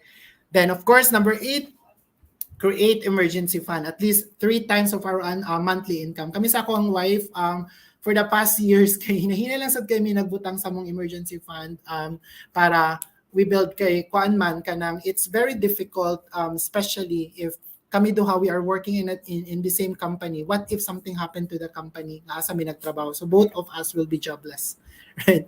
So kana siya. So we are thinking about that. So we are supporting our family, we are supporting our parents, etc. or amo ang mga igsuon nga medyo nagkinahanglan sa dugtabang. So if something happened to us sa among job, sa among capacity to earn, what will happen to our family, right? Nganong 3 months man, or nganong 6 months man, or nganong 1 year man ang emergency fund. So ang idea behind is that ang emergency fund, it is supposed to be spent kung naadyo'y real life emergency, let's say nawadan og trabaho, nagka-pandemic, etc. So usually kung mawadan og trabaho, it will take us 1, 2, or 3 months before we can find another job, right? So at least if we have 3 months worth of satong income, satong emergency fund worth satong current income, it will actually cover our expenses until we are going to find another job. So wala ta nakapangutang. So actually mao dyan na siyang purpose sa emergency fund, right? So moving on, we ensure proper healthcare protection katong giingon. So try to check options on where we can get healthcare coverage. Kasi if we have kids, mahal kayo ang tambal, check up pa lang daan, mahal kayo. It will actually take a lot of money from our pockets, right? Also, look for insurance protection para sa ato ang kaugalingon. So kung kinsa man ni na isakyanan currently, we don't have a choice, right? We need to buy car insurance kung magpa-renew ta sa ato ang kanang registration, right? But the question is, the one driving the car, na ba na insurance, right? So what if something happened to that person? What will happen to the people depending on the income that the person is giving, right? So try to explore. Right. Number 11, interest rates. So we have to be open-minded about that. We have to look into the kanang terms and conditions, etc. Then don't be ashamed to seek advice. Dili na siya ikauwaw kay kung mag-uwaw ta pirmi, we don't want to acknowledge that we really have a problem and we don't seek advice. It's going to kill us later on probably, right? So kana. So find the right environment. So I'm not telling that you have to kanang kuan kay kamo choose sa imong friends, etc. But try to either manggod kitay ma-influence or kitay mo influence, right? So if you think you can influence your friends to be a saver, well and good, right? But if you think dili jud mo ma-influence ang imong mga friends to become a saver, so probably you need to try to look for another environment. So become your own money manager. So mo ning ginaingon nga, we don't rely on other people. We don't rely about kung unsa ang giingon ani kani work ni siya sa ko. We need to assess ourselves. We need to assess our situations. We need to do it ourselves, right? Number 15, increase your financial IQ and upgrade your financial strategy, right? So katong kaganina akong giingon, ang interest rate sa bangko, that's the old strategy because the interest rate of the bank is a 20% interest rate. Pero karon it's no longer a strategy, a good strategy. Now we put our money at less than 1% interest rate per annum. So we need to find a way na pwede na ito matunga, ma-diversify ang ato ang money to get higher interest rate over long term. Right. So know the basic financial concepts. Many goals in life require having enough money to achieve them, buying house, etc. All call for a sound strategy, right? Diba sa atong work, we strategize sa ato ang mga lesson plans, etc. on how we're going to teach the kids or how we're going to teach the students para may mo effective ang ato ang discussion. So we need to put up a strategy. So same sa atong finances, we also need to have a very good strategy in order for us to manage it properly. Kay daghan kaayog mga toward incidences or mga unexpected events that can happen along the way. Right? So people simply don't know where to begin. So we need a strategy. Sometimes manggod sa kadaghan sa information, I know we are in the information world. Okay lang na. Financial management is all around Google. I can just search for it, right? But there are a lot of information about financial management or investment strategies, etc. But unsa man dito sa mga concepts that will fit your current situation, right? So you need a better guidance for that. So, right. So knowing the basic financial concept is not a beginning of achieving financial freedom. We need a financial blueprint, a roadmap. Dapat doon natin step by step kung saan nato pag-resolve or pag-fix atong financial issues. Imagine building a house without a design or no engineer, no electrician, etc. So what will happen? So mo ni siya ato ang solid financial foundation, right? So before going to investment, we need to build up these steps and then managing our debt is actually one, and putting out emergency fund is also one. So what is scarier, investment or debt? Investing or not investing, right? So kani ang mahitabo. So asay mas kahadlo? If this is our solid, if this is our financial foundation, do you think this is solid and sturdy, right? So basin hinay pa kaudet ang moigo ani nga foundation, it will matangtang gyud siya, right? So gamay katong healthcare kay nasa nasa PhilHealth natay insurance gamay because we got 100,000 insurance somewhere, but atong utang is very huge, and then we have a very little emergency fund, and then we also have a little emergency investment. So what if something happened to us if we are the breadwinner? So what are we going to pass on to our kids? Utang, right? So what will happen to the family when we are no longer around, right? So create a plan to pay off our debt. So we need a plan. Don't acquire additional debt. Kung nanatay utang, try to manage it. Try to not accumulate more, right? Don't ever commit the mistake of borrowing money to pay your debt and repeat the process. Kana ganing ibayad na to ang mangutang ta to pay off our debt, etc. So actually, kana siya nga case. It's very we are already in the very difficult situation. So we need kana jung thorough guidance and thorough kwan siguro kanang paradigm shift jud. We need to put a lot of discipline to overcome it. So number 18, overcome credit card debt. So kung latte credit card karon, don't bother applying anymore. Okay, it's not an emergency fund, kundi ta ka manage ana, right? So if we have kanang credit cards right now, try to overcome it, right? Ang ilang ginaingon kay use fewer cards. Ayaw pagdaghan kayo og cards. So if you have one card right now, me and my wife is only maintaining one credit card. So kung daghan pa na pasin, I don't have the discipline personally, Jude. So akong wife ang pinaka-strong of personality about that. So it's good. No, you also need to choose a better partner when it comes to finances. Then pay it in full, or kung dili, you pay it more than the minimum. Kay kasagaran ang minimum, ang ato yung balance sa credit card is 50,000, pero ang minimum is only 1,800. So we only pay for 1,800, but atong utang, it keeps on accumulating, right? So pay higher than the minimum if you have the extra money. So unpaid credit card balances are horrifying. That's true. The compounding interest works against us, and you get buried more and more in debt, right? Use cash or debit card, right? Kung natay cash ang atong gamiton, right? So you have a credit limit that allows you to buy more than what you can afford sa credit card. Pero kung sa debit card, kung unsa rin na isulod sa atong card, maura jud atong pwede ma-spend. So it's safer. If you think you have difficulty in using a credit card responsibly, then use only cash. So ayaw ay na lang pag-apply yung credit card. If you don't want to carry cash, use debit card. So nasa GCash, right? There are a lot of means right now. So apply debt stacking or debt roll-up. So kani same ni siya sa katong debt consolidation. These are specific strategy. If you wanted to sit down, do natin mga mentors in debt management, etc. that can help us. Of course, they're not going to pay our debt, but at least they are going to guide us step by step, so we can come up with a roadmap on how we can eliminate our debt or achieve our financial goals, right?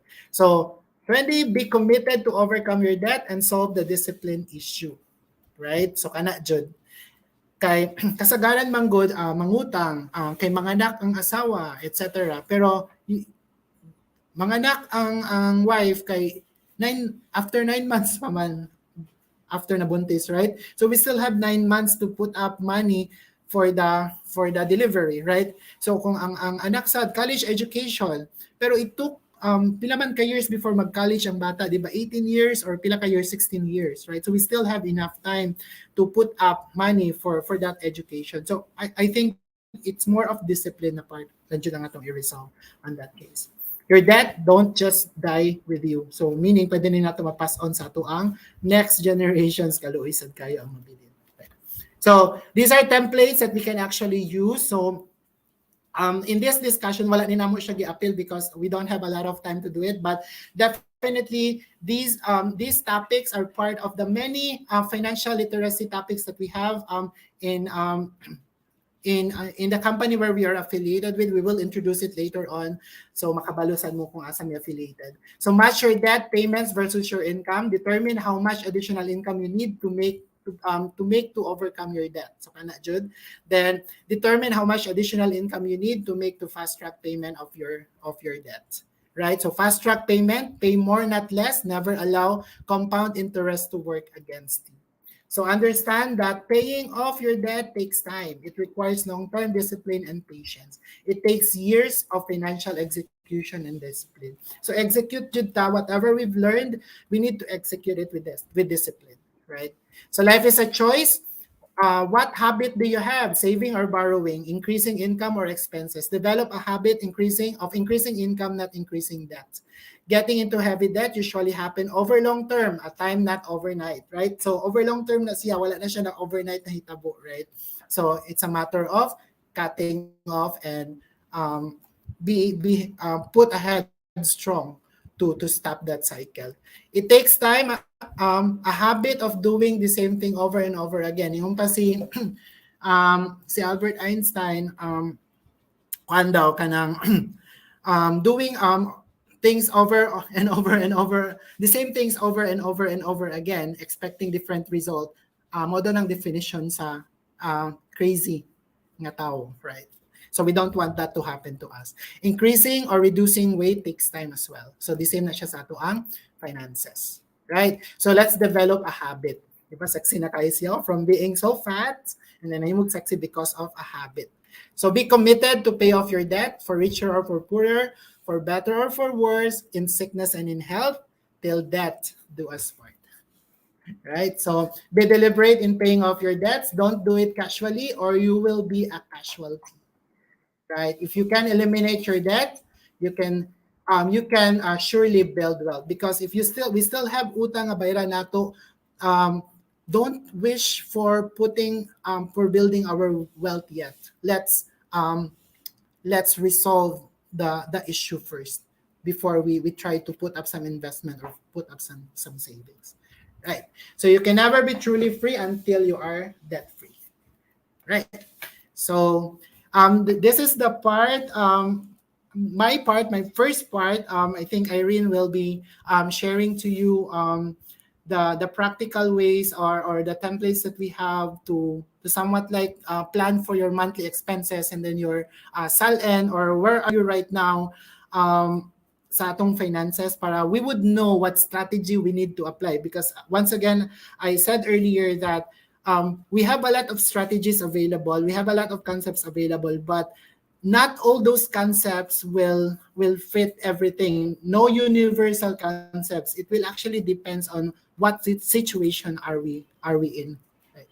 So I'm not sure if we can proceed right away, Miss Sarah, or you have few minutes to take a break.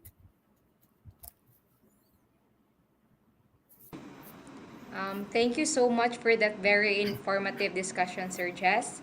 So yes, money without money management, personal finances are a bit of a mystery. I'll just introduce Ma'am Irene, sir.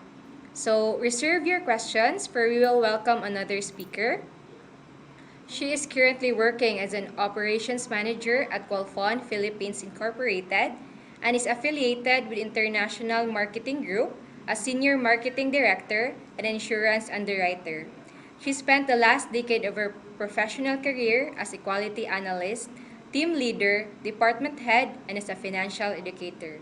Ladies and gentlemen, let us put our hands together for Mrs. Irene Alguno Cardosa. Good afternoon, Ma'am Irene.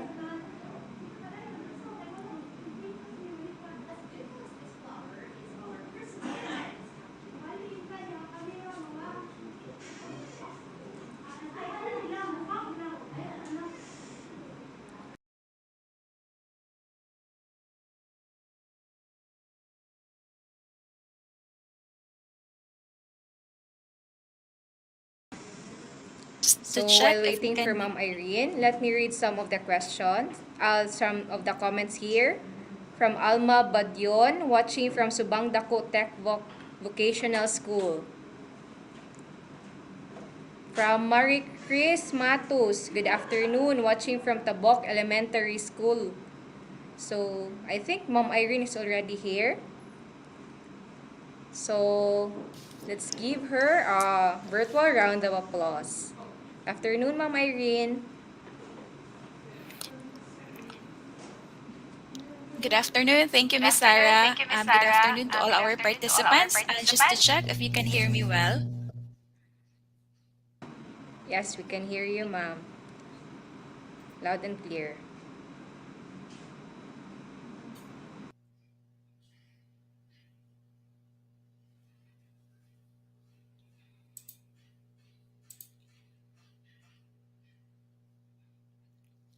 Can you hear me?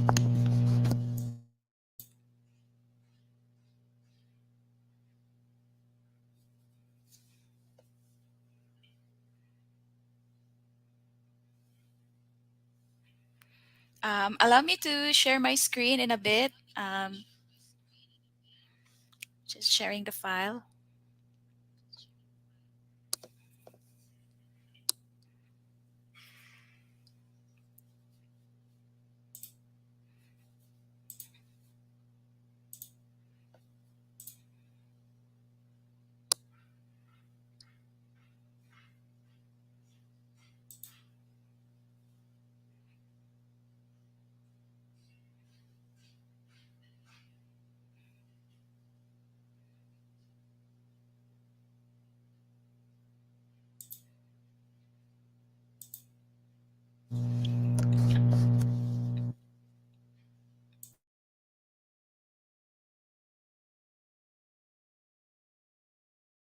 I apologize. I'm still sharing my screen.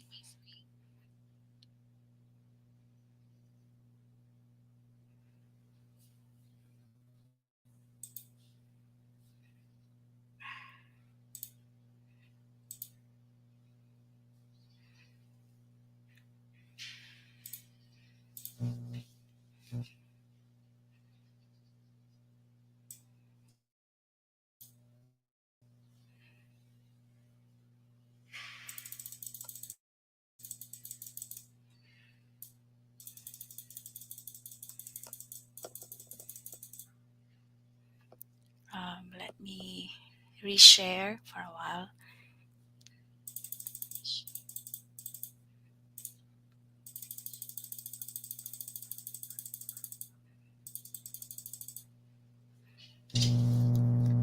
Pwede ikaw mag-share screen?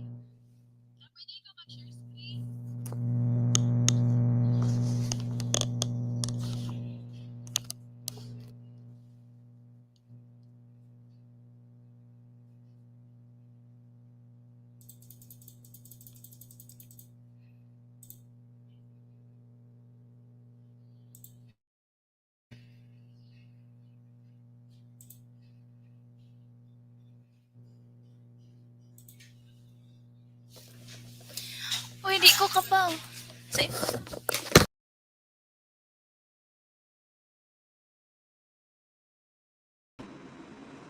So, hi everyone. So, let me read some of the comments from Rico Montibon. Good afternoon. Watching from Mandaue City Comprehensive National High School, Senior High Department. From Ann Lizelle. Good PM all. Watching from Tabok Elementary School. From Anjali Maturan. Good afternoon. Watching from Magika Elementary School. Sir June Dahaw. Good afternoon everyone. Watching from Basak Elementary School, Mandaue City. From Hazel Dabuyan. Good afternoon. Watching from Mandaue City Comprehensive National High School. From Rico Montibon. Good afternoon. Watching from Mandaue City Comprehensive National High School, Senior High Department. Okay, so we have a lot of participants this afternoon. We have a shout out to Hagubiao National High School faculty and staff from Sir Isidro Wizon Jr. From Sir Mark Glodobi. Good afternoon, watching from Kanduman National High School.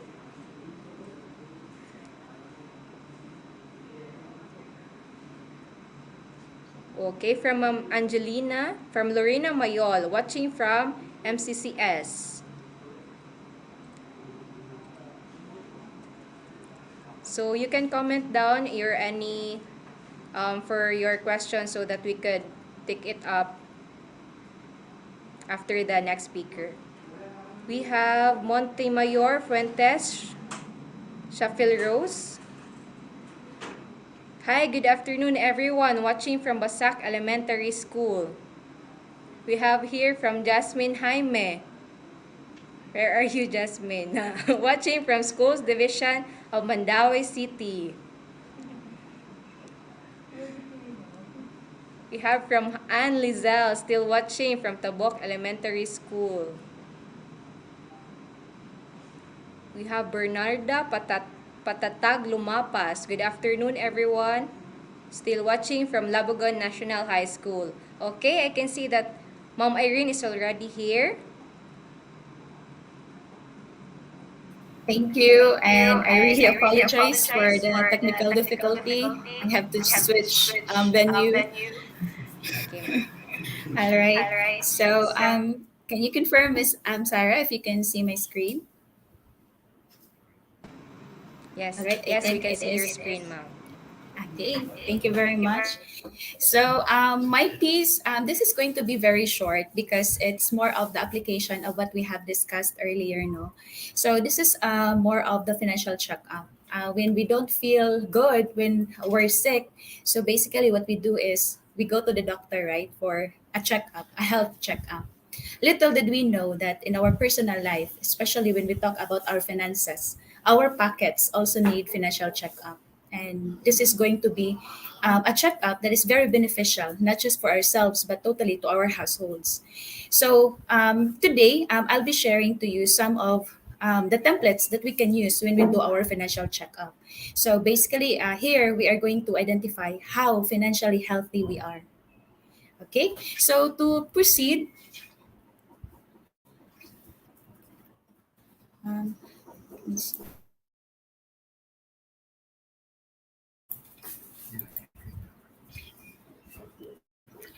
okay.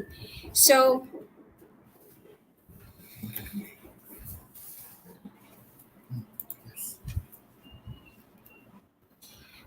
financial planning. So it boils down to financial planning. Before anything else, when we check about our, when we talk about our finances, it starts with a plan, right?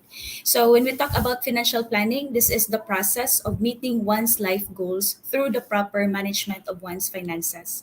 So notice about the word goals and at the same time process. So that means to say this is not a one-time goal, but instead it is a journey.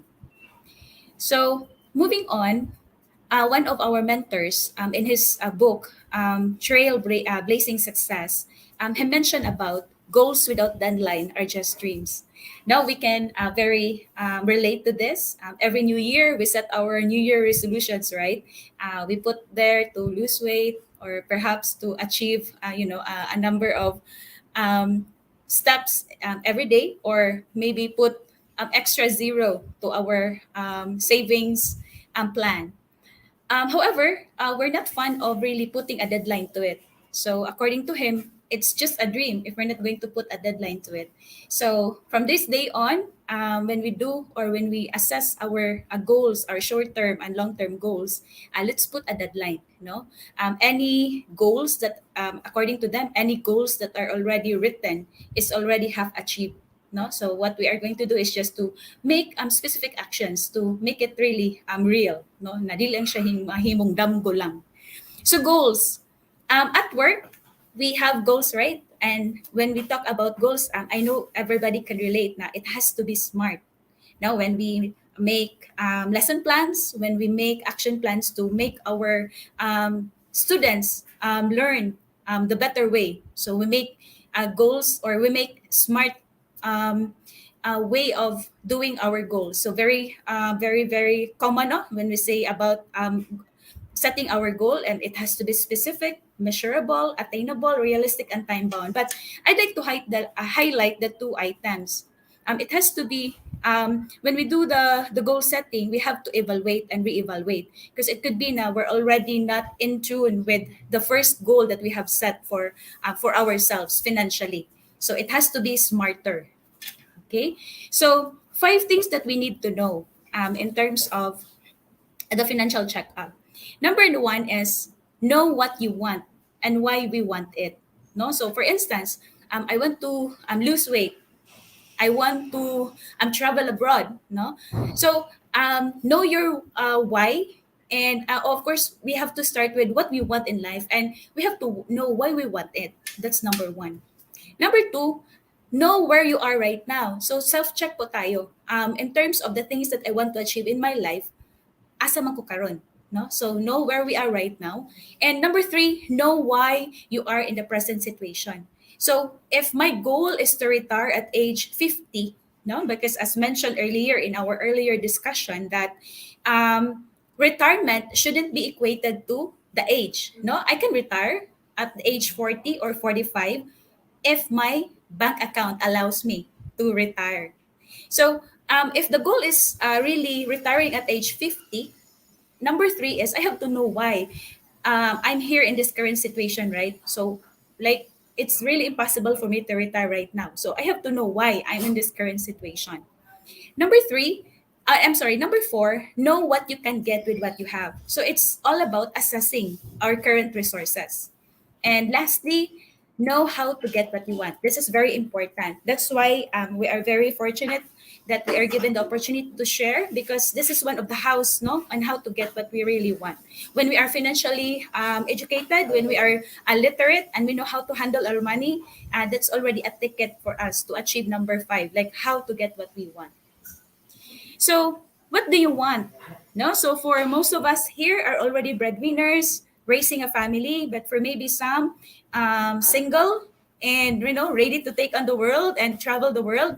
So, what do you really want? So, just to share a few of our, wants in life. Number one is if we are in a scenario wherein we have debts, of course, our number one goal is to pay off our debt.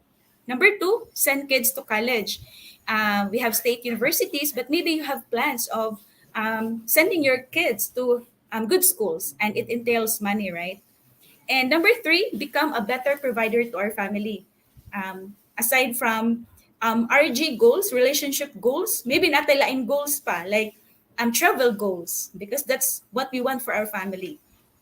Number four, support our aging parents. This time,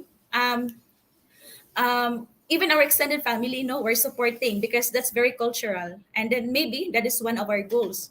So that's okay.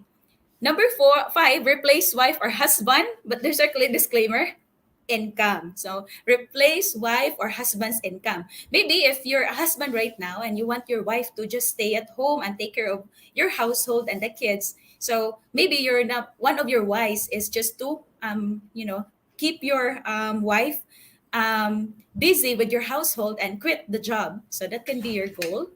Number six, fire your boss and become your own boss. Maybe you want to put up your own business. And number seven, come home for good. And this is for our OFWs. They've been outside the country for maybe a decade already, and they want to come home for good. So that could be another goal. And of course, travel the world, no? Especially now with the advent of social media, when we see, people traveling and those Instagrammable places. So it gives us or it motivates us as well to see the world. And give to charity, no, so we cannot give what we do not have. So if we are not financially healthy, and if we want to help maybe our household or maybe a charity, we can't do that if we don't have the right resources. So these are just a few things that can also be, I might be speaking on your behalf right now, but take time to also evaluate right now the things that you really want to achieve and why you want to achieve. um, or maybe do you want just to become somebody, independent financially, and share your blessings to others. So that can be your why as well, or your goal as well. So here, this is the statement of asset and liabilities. This is very familiar with high-ranking officials, no? Especially na campaign period, mangita tao SALN. But little did we know na even kita, mga tao, we also need SALN. And this is being categorized into two. So SALN, how we get it? The statement of assets and liabilities. This can be done in my case because and I have another for the monthly expenses. So basically, it's very simple. Assets, you just list down your assets, fixed assets, no, anything that has value, and your financial assets. Maybe for some of you here, investment in the bank or in paper assets like investments. You put more investments. So that's going to loan your car loan abilities from your assets, and that would give us the net worth. So that is the net worth, no? So our goal is, of course, to have a positive net worth. So assets minus liabilities, that is our net worth. And that can be positive or negative, no? Depending on how we manage our resources. So what is your net worth? So before we'll proceed no, to the next examples, I'm also introducing the statement of income and expenses. So here, dili lang dahil mga big companies no, ang naay statement of income and expenses, kita pod. Because if we don't know our current financial standing, we really won't know how to address our financial difficulties. It could be our paying our debts. So it should start from here. Really going back to the basics, sitting down with maybe your spouse and your children and identify kung we as a household financially healthy pa ba ta. So for income and expenses, this can also be done every month. Or you can have your annual income and expenses later on. But for starters, I highly suggest that this is going to be done bi-monthly and then monthly. So for statement of income and expenses, it's very easy. Just put down the monthly income and your monthly expenses. And we all have Excel. We're very familiar. So this can be done through Excel and pwede po nato maayo man taganing mga kung ano no, formula. Pwede na nato na siya ipa-formula na daan. So for the monthly income, this can be income from your job, income from our business if you have one, or other income. It could be we have sidelines. So put there the actual income you're getting. Then you total those income. After that, the monthly expenses, the basic, and it could be we have rentals, we have food, medicine, education, loans. If we are paying for St. Peter, that's insurance payments, that's an expense. So put it there and sum it up. So if we're going to deduct our expenses from our monthly income, that's what we call cash flow. No? So what is cash flow? Cash flow is simply the amount of cash that is going out from your pocket. So we create cash flow in that effect. So income minus expenses, that is your cash flow. And cash flow can be negative or positive. No, as shared earlier, if we are living beyond our means, so ultimately that's going to be a negative cash flow. So our battle cry and in this financial literacy is to really live below your means, meaning to say let's be very careful in putting down all our expenses and i-versus nato na siya sa ato ang income. Because at the end of the day, our goal is to have a positive cash flow. If we are not there yet, congratulations, because we are in this webinar because we want to expand our horizon. We want to expand our financial mindsets. No, we have to expand our mindsets in terms of how we look into the financial aspect sa ato ang kuan, sa ato ang day-to-day life. So we thank you for saying yes to this invitation, and you're here and you're learning. So that's already a good point, no, to start. So income minus expenses equals cash flow. So as mentioned earlier, it can be positive or negative. So what is your cash flow? What is our cash flow at the moment? So giving you some examples here. So if your net worth is positive, and your cash flow is positive, this means to say we are in a good situation. You have extra money to start your investment plan. Okay, both are positive man. So our solution, grow and protect what you already have and get into financial industry. Grow and protect what you have ha, dili ning kanilang mga um, too good to be true na ang ato ang money mo will double in the next 30 days or in the next 6 months. Wala yun ana, no? Unless kung scam na siya. So, grow and protect in a legit way. So, ensure to, if you want to get into the investment aspect, really ask and do your own research. Kana lang siya.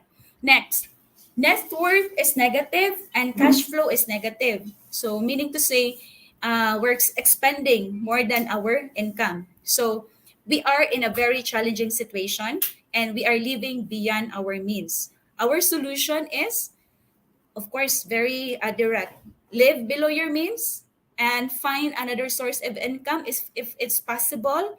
But if it's not possible, evaluate your current expenses as a household or if you're single, determine dito. Basta nga ning mga Starbucks na dira kinahanglan, pwede rin like 3-in-1. So, really carefully review your daily expenses because that would only tell why we're in a negative zone because we're really spending too much.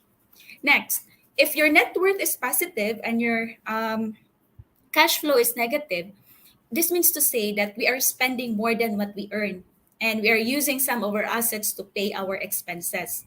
So it could be no na maligya ta sa atong mga current assets just to pay our expenses.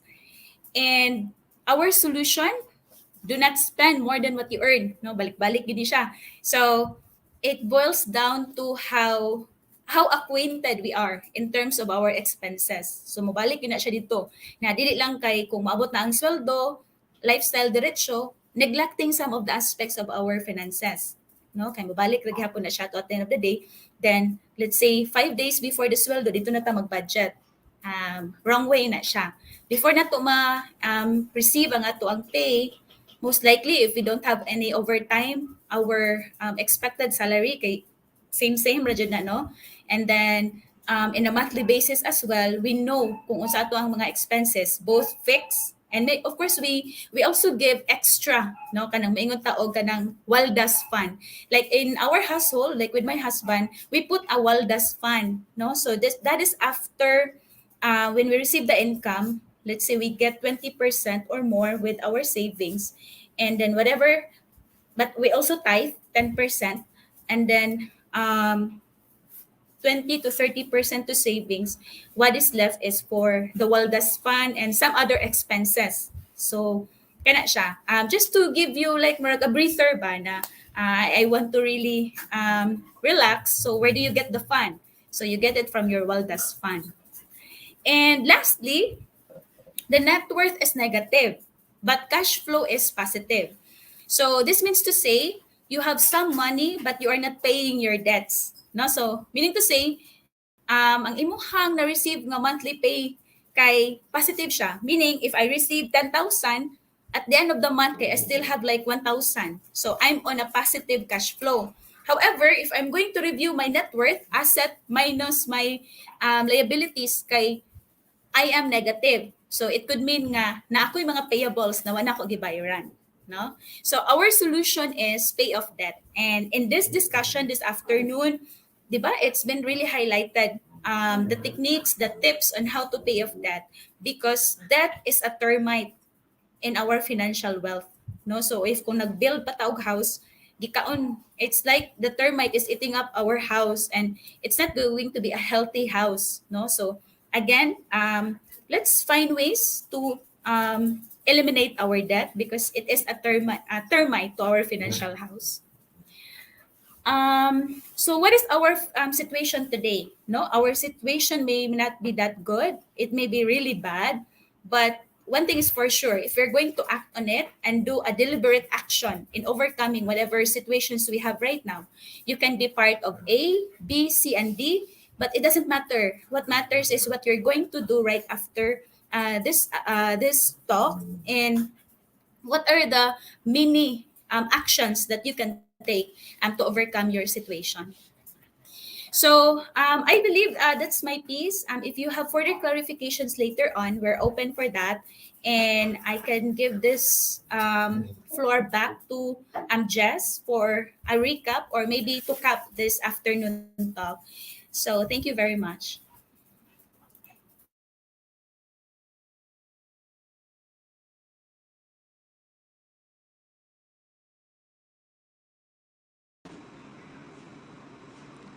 Indeed, that was very inspiring and with such a realistic approach.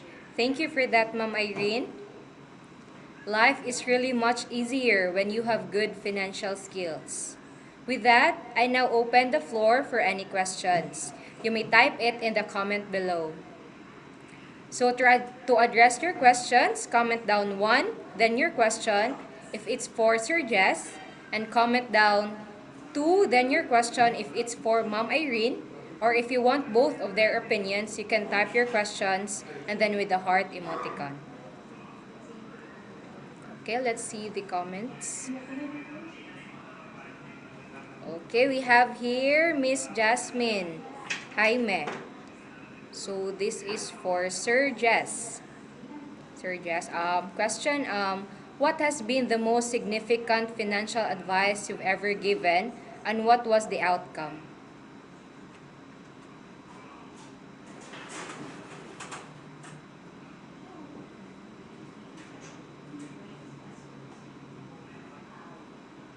Okay, there's some technical problems again. So let's have a shout out from before the question. So we have here from Helene Baring, good afternoon.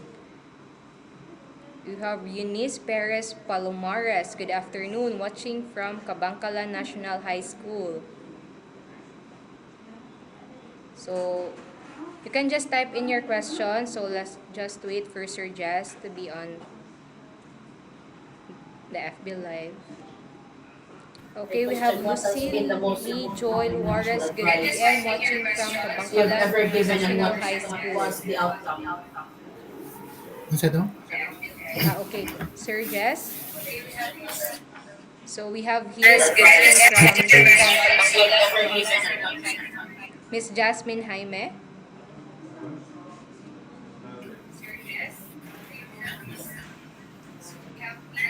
Hi, good afternoon. Yes, sir. Sorry, karon pa ko nabalik because of I was disconnected. What was the question again? Sorry.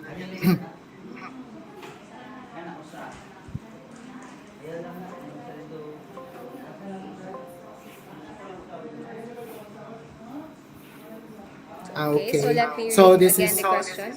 Okay na, sir? this is from Jasmine, right? So what has been the most significant financial advice you've ever given, and what was the outcome? So basically, I can give a few example, but number one, Jude nga advice that I've I've given sa first ako ang self Jude kay number one is I'm not the type of person nga when it comes to finances I've been I'm a loose cannon, meaning uh, whatever I want to do with the money that I have, I'll spend it out, right? So number one is kanang the financial journey is a journey, so it's not going to happen overnight, and it's not going to you're not going to prosper or to change your financial life overnight. So meaning you need to continue learning, and as well as you need to continue kanang journeying with a partner that will have or that has the same mindset about finances. Okay, it's going to be difficult if you're going to sleep with an enemy, especially sa finances. So if you are married, if you have your wife and you have wife, you have husband, or you are living together with a partner, okay, you need to agree on the financial matter. Okay, if it's not going to be resolved sa inyong luha on what you want or what your goals are, especially on finances, it's going to create an issue later on.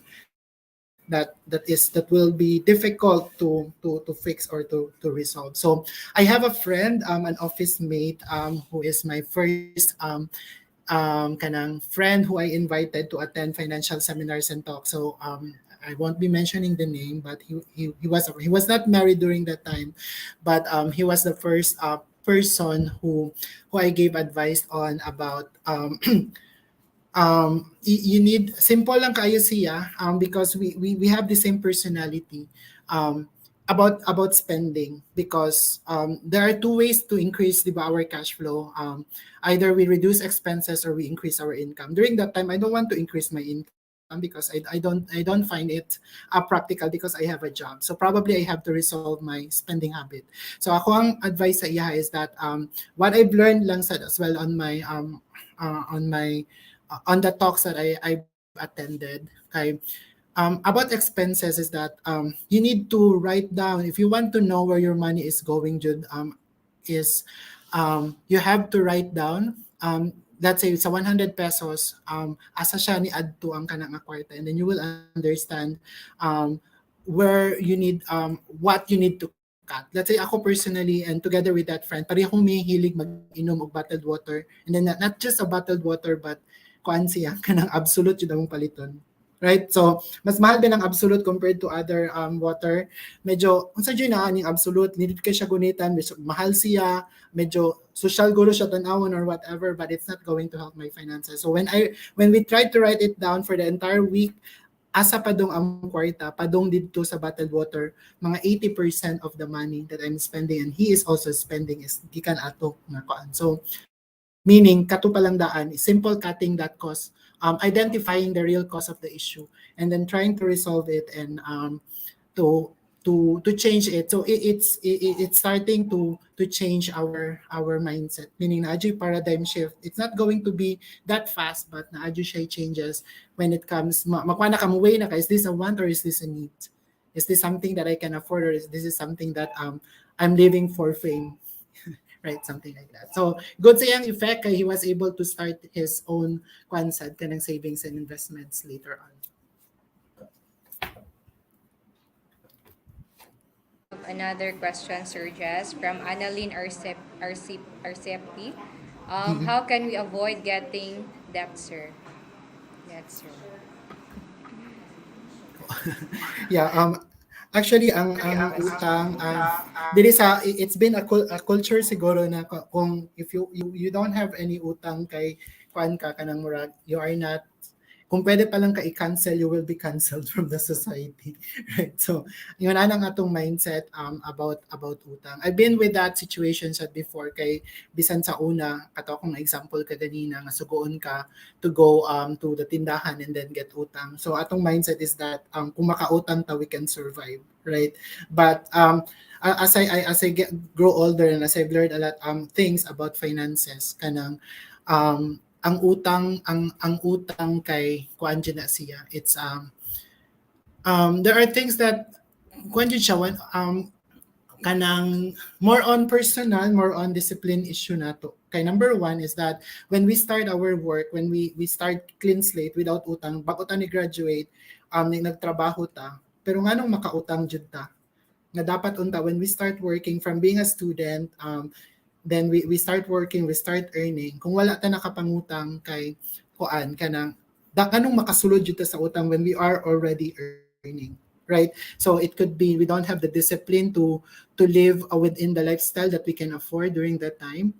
At the same time, probably because we live in a situation nga atong family mismo nga they're not well educated about the effects of utang. So murag bitaw kanang sometimes manggod nga makautang ta because of someone else sa family natin, sa family nato. So kaganina we also emphasize our strategy in the company that we are affiliated to build a solid financial foundation. So dapat doon na jud tay number one is discipline. Of course, we also need to put up our emergency fund. Kay kinahanglan jud nato doon na tay emergency fund. Kay kung doon na emergency na jud tay makuhaan og kwarta without falling into debt. So kana baka si Miss Irene here, she has something to share as well. Yes, it's a very relevant question and very timely, especially sa atong households nowadays. As mentioned earlier na we have this notion na kung wala kay utang, dili na siya normal because what is normal is na utang, di ba? So, nahimo siyang joke, but if we're going to look into the financial side deeply, para dili ta magkautang is we start from the baseline. So, in our strategy, like we have steps in how to build our solid financial foundation na para bisag mabagyo siya, it can withstand any financial crisis. So number one is we have to increase our cash flow. There are times na we have this notion nga nagkautang ko kay dili kuwang ang akong sweldo. No? So wala jud empleyado na niingon nga kasubra sa akong sweldo wala jud no. Always ang mindset sa empleyado is kuwang ang akong sweldo. So if that is our reality, we have to start from the baseline. So first is we have to manage our cash flow, and to manage our cash flow is whether we increase our current income. But if that is not possible, kay for teachers, we understand nga even after work you're still really working. I mean, after office hours, you bring the documents at home dito mo mag-check sa kuan and you plan for another day, and that's kanang very kuan kay na siya na task for overwhelming for teachers. So if the first solution to increase cash flow is not enough, let's go to the next, which is manage our expenses. Kay kana naman yun ang duha. In order to improve our cash flow, increase our income, find another sources of income if possible in your current job. But if it's not, let's work on what we can do.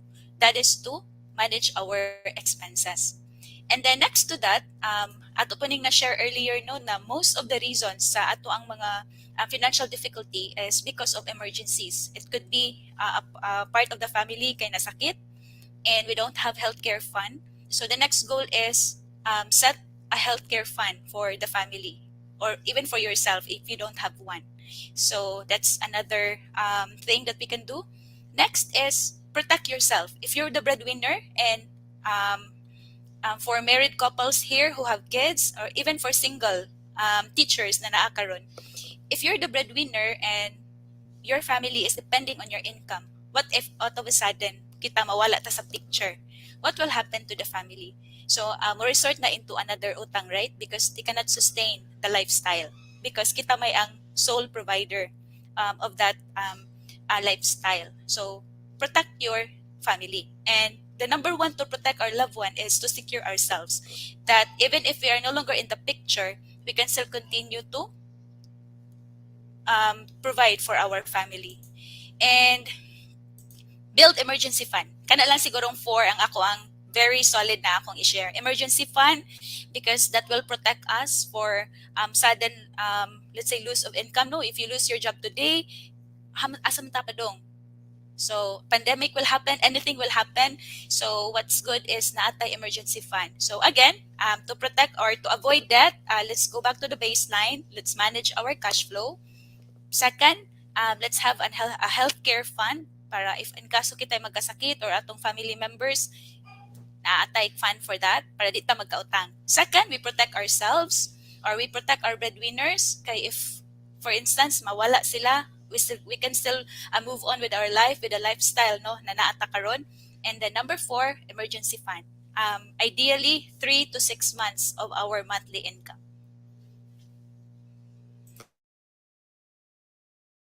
Thank you for that, Ma'am. So, still addressed to you, Ma'am Irene, from Annalyn RCP. What is your ideal process for setting up budgets? Very good question, no? Especially for mothers or kanang na head of the households who are really doing the budget plan. So there's no really an ideal way of setting up our budget because for some it's an art. No, I believe that it is an art and it's case to case basis. But in an financial perspective, when we set our budget, of course, is we have to number one know our income because we cannot budget if we don't know our income. No, so if our income is fixed, it's so easy to budget. Second is we list down our expenses. So in my case, in our household, is we write it down as my wants versus needs. No, so of course we start with the basic, and then we go to the somewhat not so important stuff in our household. And number two, we ensure to have a very kind of visual na budget plan. In my case, I do it in Excel, and we also have applications no na we can use na pwede nato siya we can put on our budget. So basically ang natay mga predefined na mga budget apps na nakalisted na dito, or you also have the chance to edit no the list of items na you want to put in your budget plan. And right after that is evaluate no need ba ni siya versus want ba ni siya. Very simple lang, because we don't want to complicate things, because at the end of the day we are in control of whatever items that we have put into our budget plan. So for me, it's more of really evaluating and reevaluating what we have placed in our budget plan. And number four, I should say, have a close conversation with your spouse, or maybe with your parents if you're single, and declare it. No, this is how we are financially, and this is our fixed budget or fixed expenses, and how can we reduce some of the expenses that we currently have. Though for us Filipinos, kay we're not that open, right? Dili kay ta, we don't feel really comfortable talking about this stuff with our household. But I think it's high time, even with our siblings, with our kids, now we start to inject the financial aspect. So as a group, as a household, kay we would be able to support each other, no? Especially if you're the breadwinner. Thank you for that, Ma'am Irene. So, we have no other questions already. We're already having shout outs. So for those who are not able to ask their questions, let's ask na lang Sir Jess and Ma'am Irene on how we can contact them, or how you can reach out to them for any clarifications. Or you could ask through Jasmine from the legal office. Okay. Wow, that was really got a lot of insights this afternoon. That was really a life-changing discussion. Hope all the things we've heard and learned today will be able to put it into action and make the best out of it, and live our lives to the fullest without regrets. So, in behalf of the Division of Mandawi City, we are really thankful and honored to be graced by such wonderful speakers. As an appreciation to our valuable guest, may I present to you the Certificate of Recognition. So let me read the text. So, from Republic of the Philippines, Department of Education, Region 7, Central Visayas, Schools Division of Mandawi City, presents this certificate of recognition to Sir Jesus D. Cardosa Jr. for being the resource speaker during the Women's Month webinar, Practical Money Management, held this March 24, 2022 at DepEd Mandawi City, signed by Ma'am Nympha D. Bongo, EDD CESO 5, Schools Division Superintendent.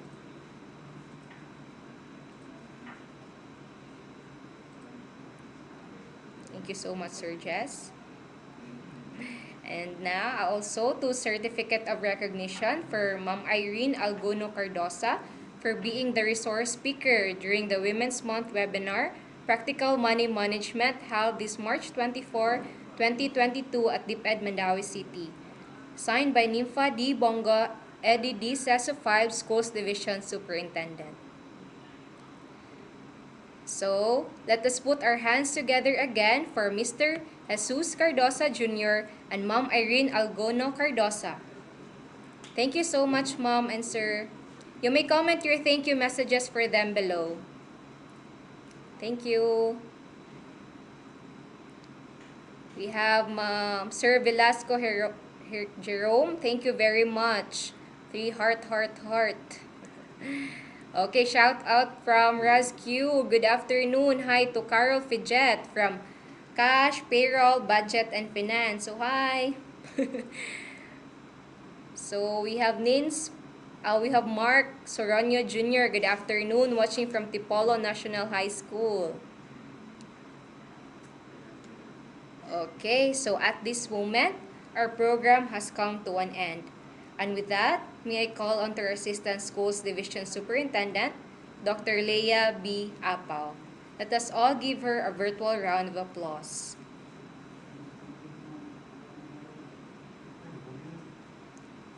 Nakamute ka, ma'am. Okay. Okay. So, good afternoon, everyone, to our very nurturing Schools Division Superintendent, Dr. Nympha D. Bongo. Of course, to our Legal Officer 3, Attorney Marinel Oro, to our SJOD Chief, Dr. Adeline C. Luares, our CID Chief, Dr. Jaime P. Relan, to our most articulate speakers for this afternoon's event. Very kanang kaana tanga wow kanais ti ay sa if you know exactly what we need to do in managing our finances. To Sir Jesse and Ma'am Irene, thank you so much for coming over and joining us here to teach us or to share your expertise in management of our money or financial management. To, of course, our MC, very pretty, Ma'am Sarah, no? To the ICT team who really have worked hard for to make this event a success. Maayong hapon ka natong tanan. Of course, to our teachers, our colleagues, our public schools district supervisors, our school heads, our education program supervisors who are also in attendance. Maayong hapon ka natong tanan. As I listened to the discussion of our two speakers, I learned a lot, no, especially on the earning that we have, how we will be spending them, and then the savings, no, how to save money and the investment. So dili ra di ay kutob nga diha ra kutob ato nga magsaligtas sa of course na tay sweldo, but then of course we need also to walk the extra mile, no, for us to be smart in spending and in managing our finances. This is very important, the practical money management, and I know that in DepEd we really need the knowledge, the skills, and even how we will be possibly do it, no, not just only in our workplace, but of course within the family. Very important. So on behalf of our schools division superintendent and the entire Mandawi City Division, allow me to extend my warmest congratulations and gratitude to Mr. and Mrs. Jessie Cardosa.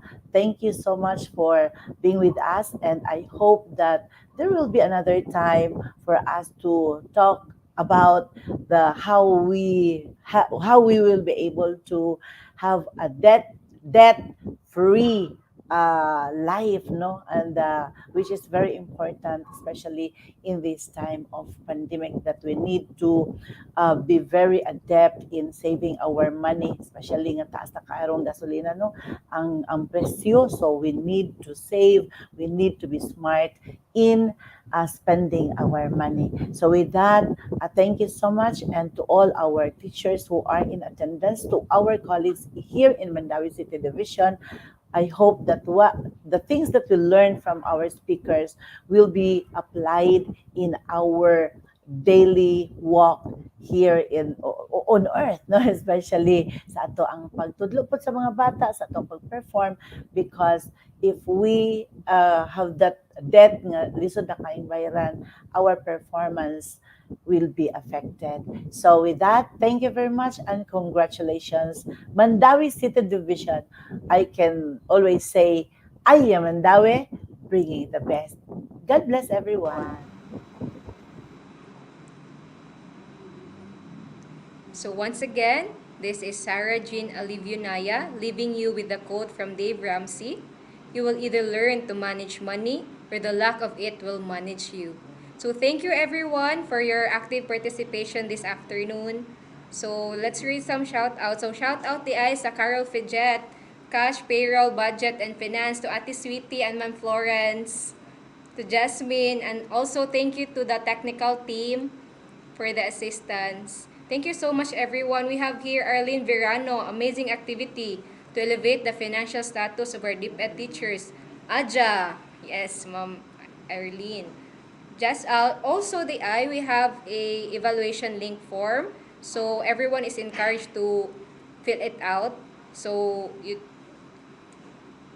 can access the link through the chat of Miss Jasmine, or you can see it here is the screen. Can we flash it on the screen, sir? The evaluation link. Okay. Okay. So that's it, everyone. Thank you so much from Janeline Balaba.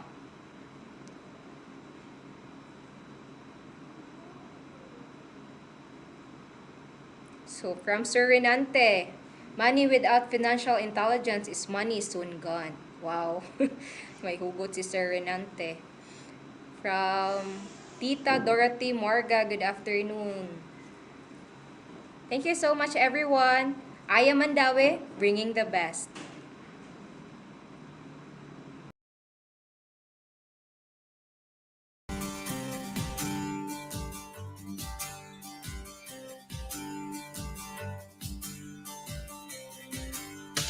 I am Mandawe, bringing the best. I am Mandawe, bringing the best. I am Mandawe, bringing the best. Ideal DepEd Mandawe, bring the best in you and me.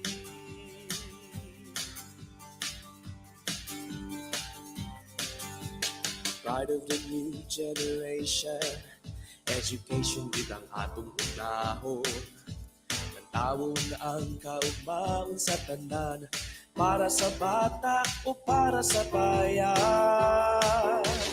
Teachers and parents nagtinabangay, DepEd officials manasigon kanunay, walay pinalabi, hagipot o kaharuhay, serbisyong totoo, serbisyong garantisado. I am Mandawe, bringing the best. I am Mandawe, bringing the best. I am Mandawe, bringing the best. I did DepEd Mandawe, bring the best in you and me.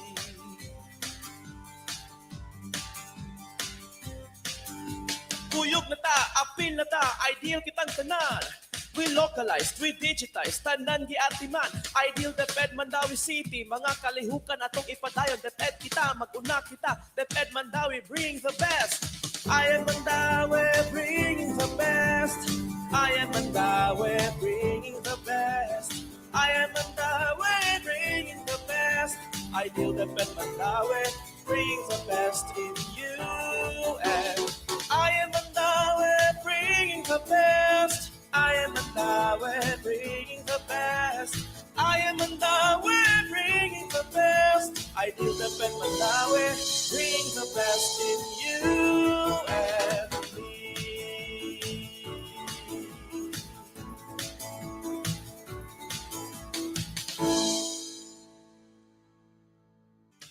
I am Mandawi, bringing the best.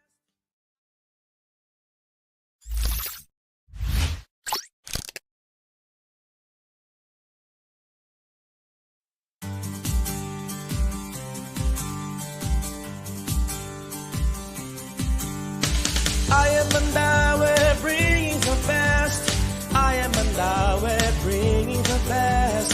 I am Mandawi, bringing the best. Ideal DepEd Mandawi, bring the best in you.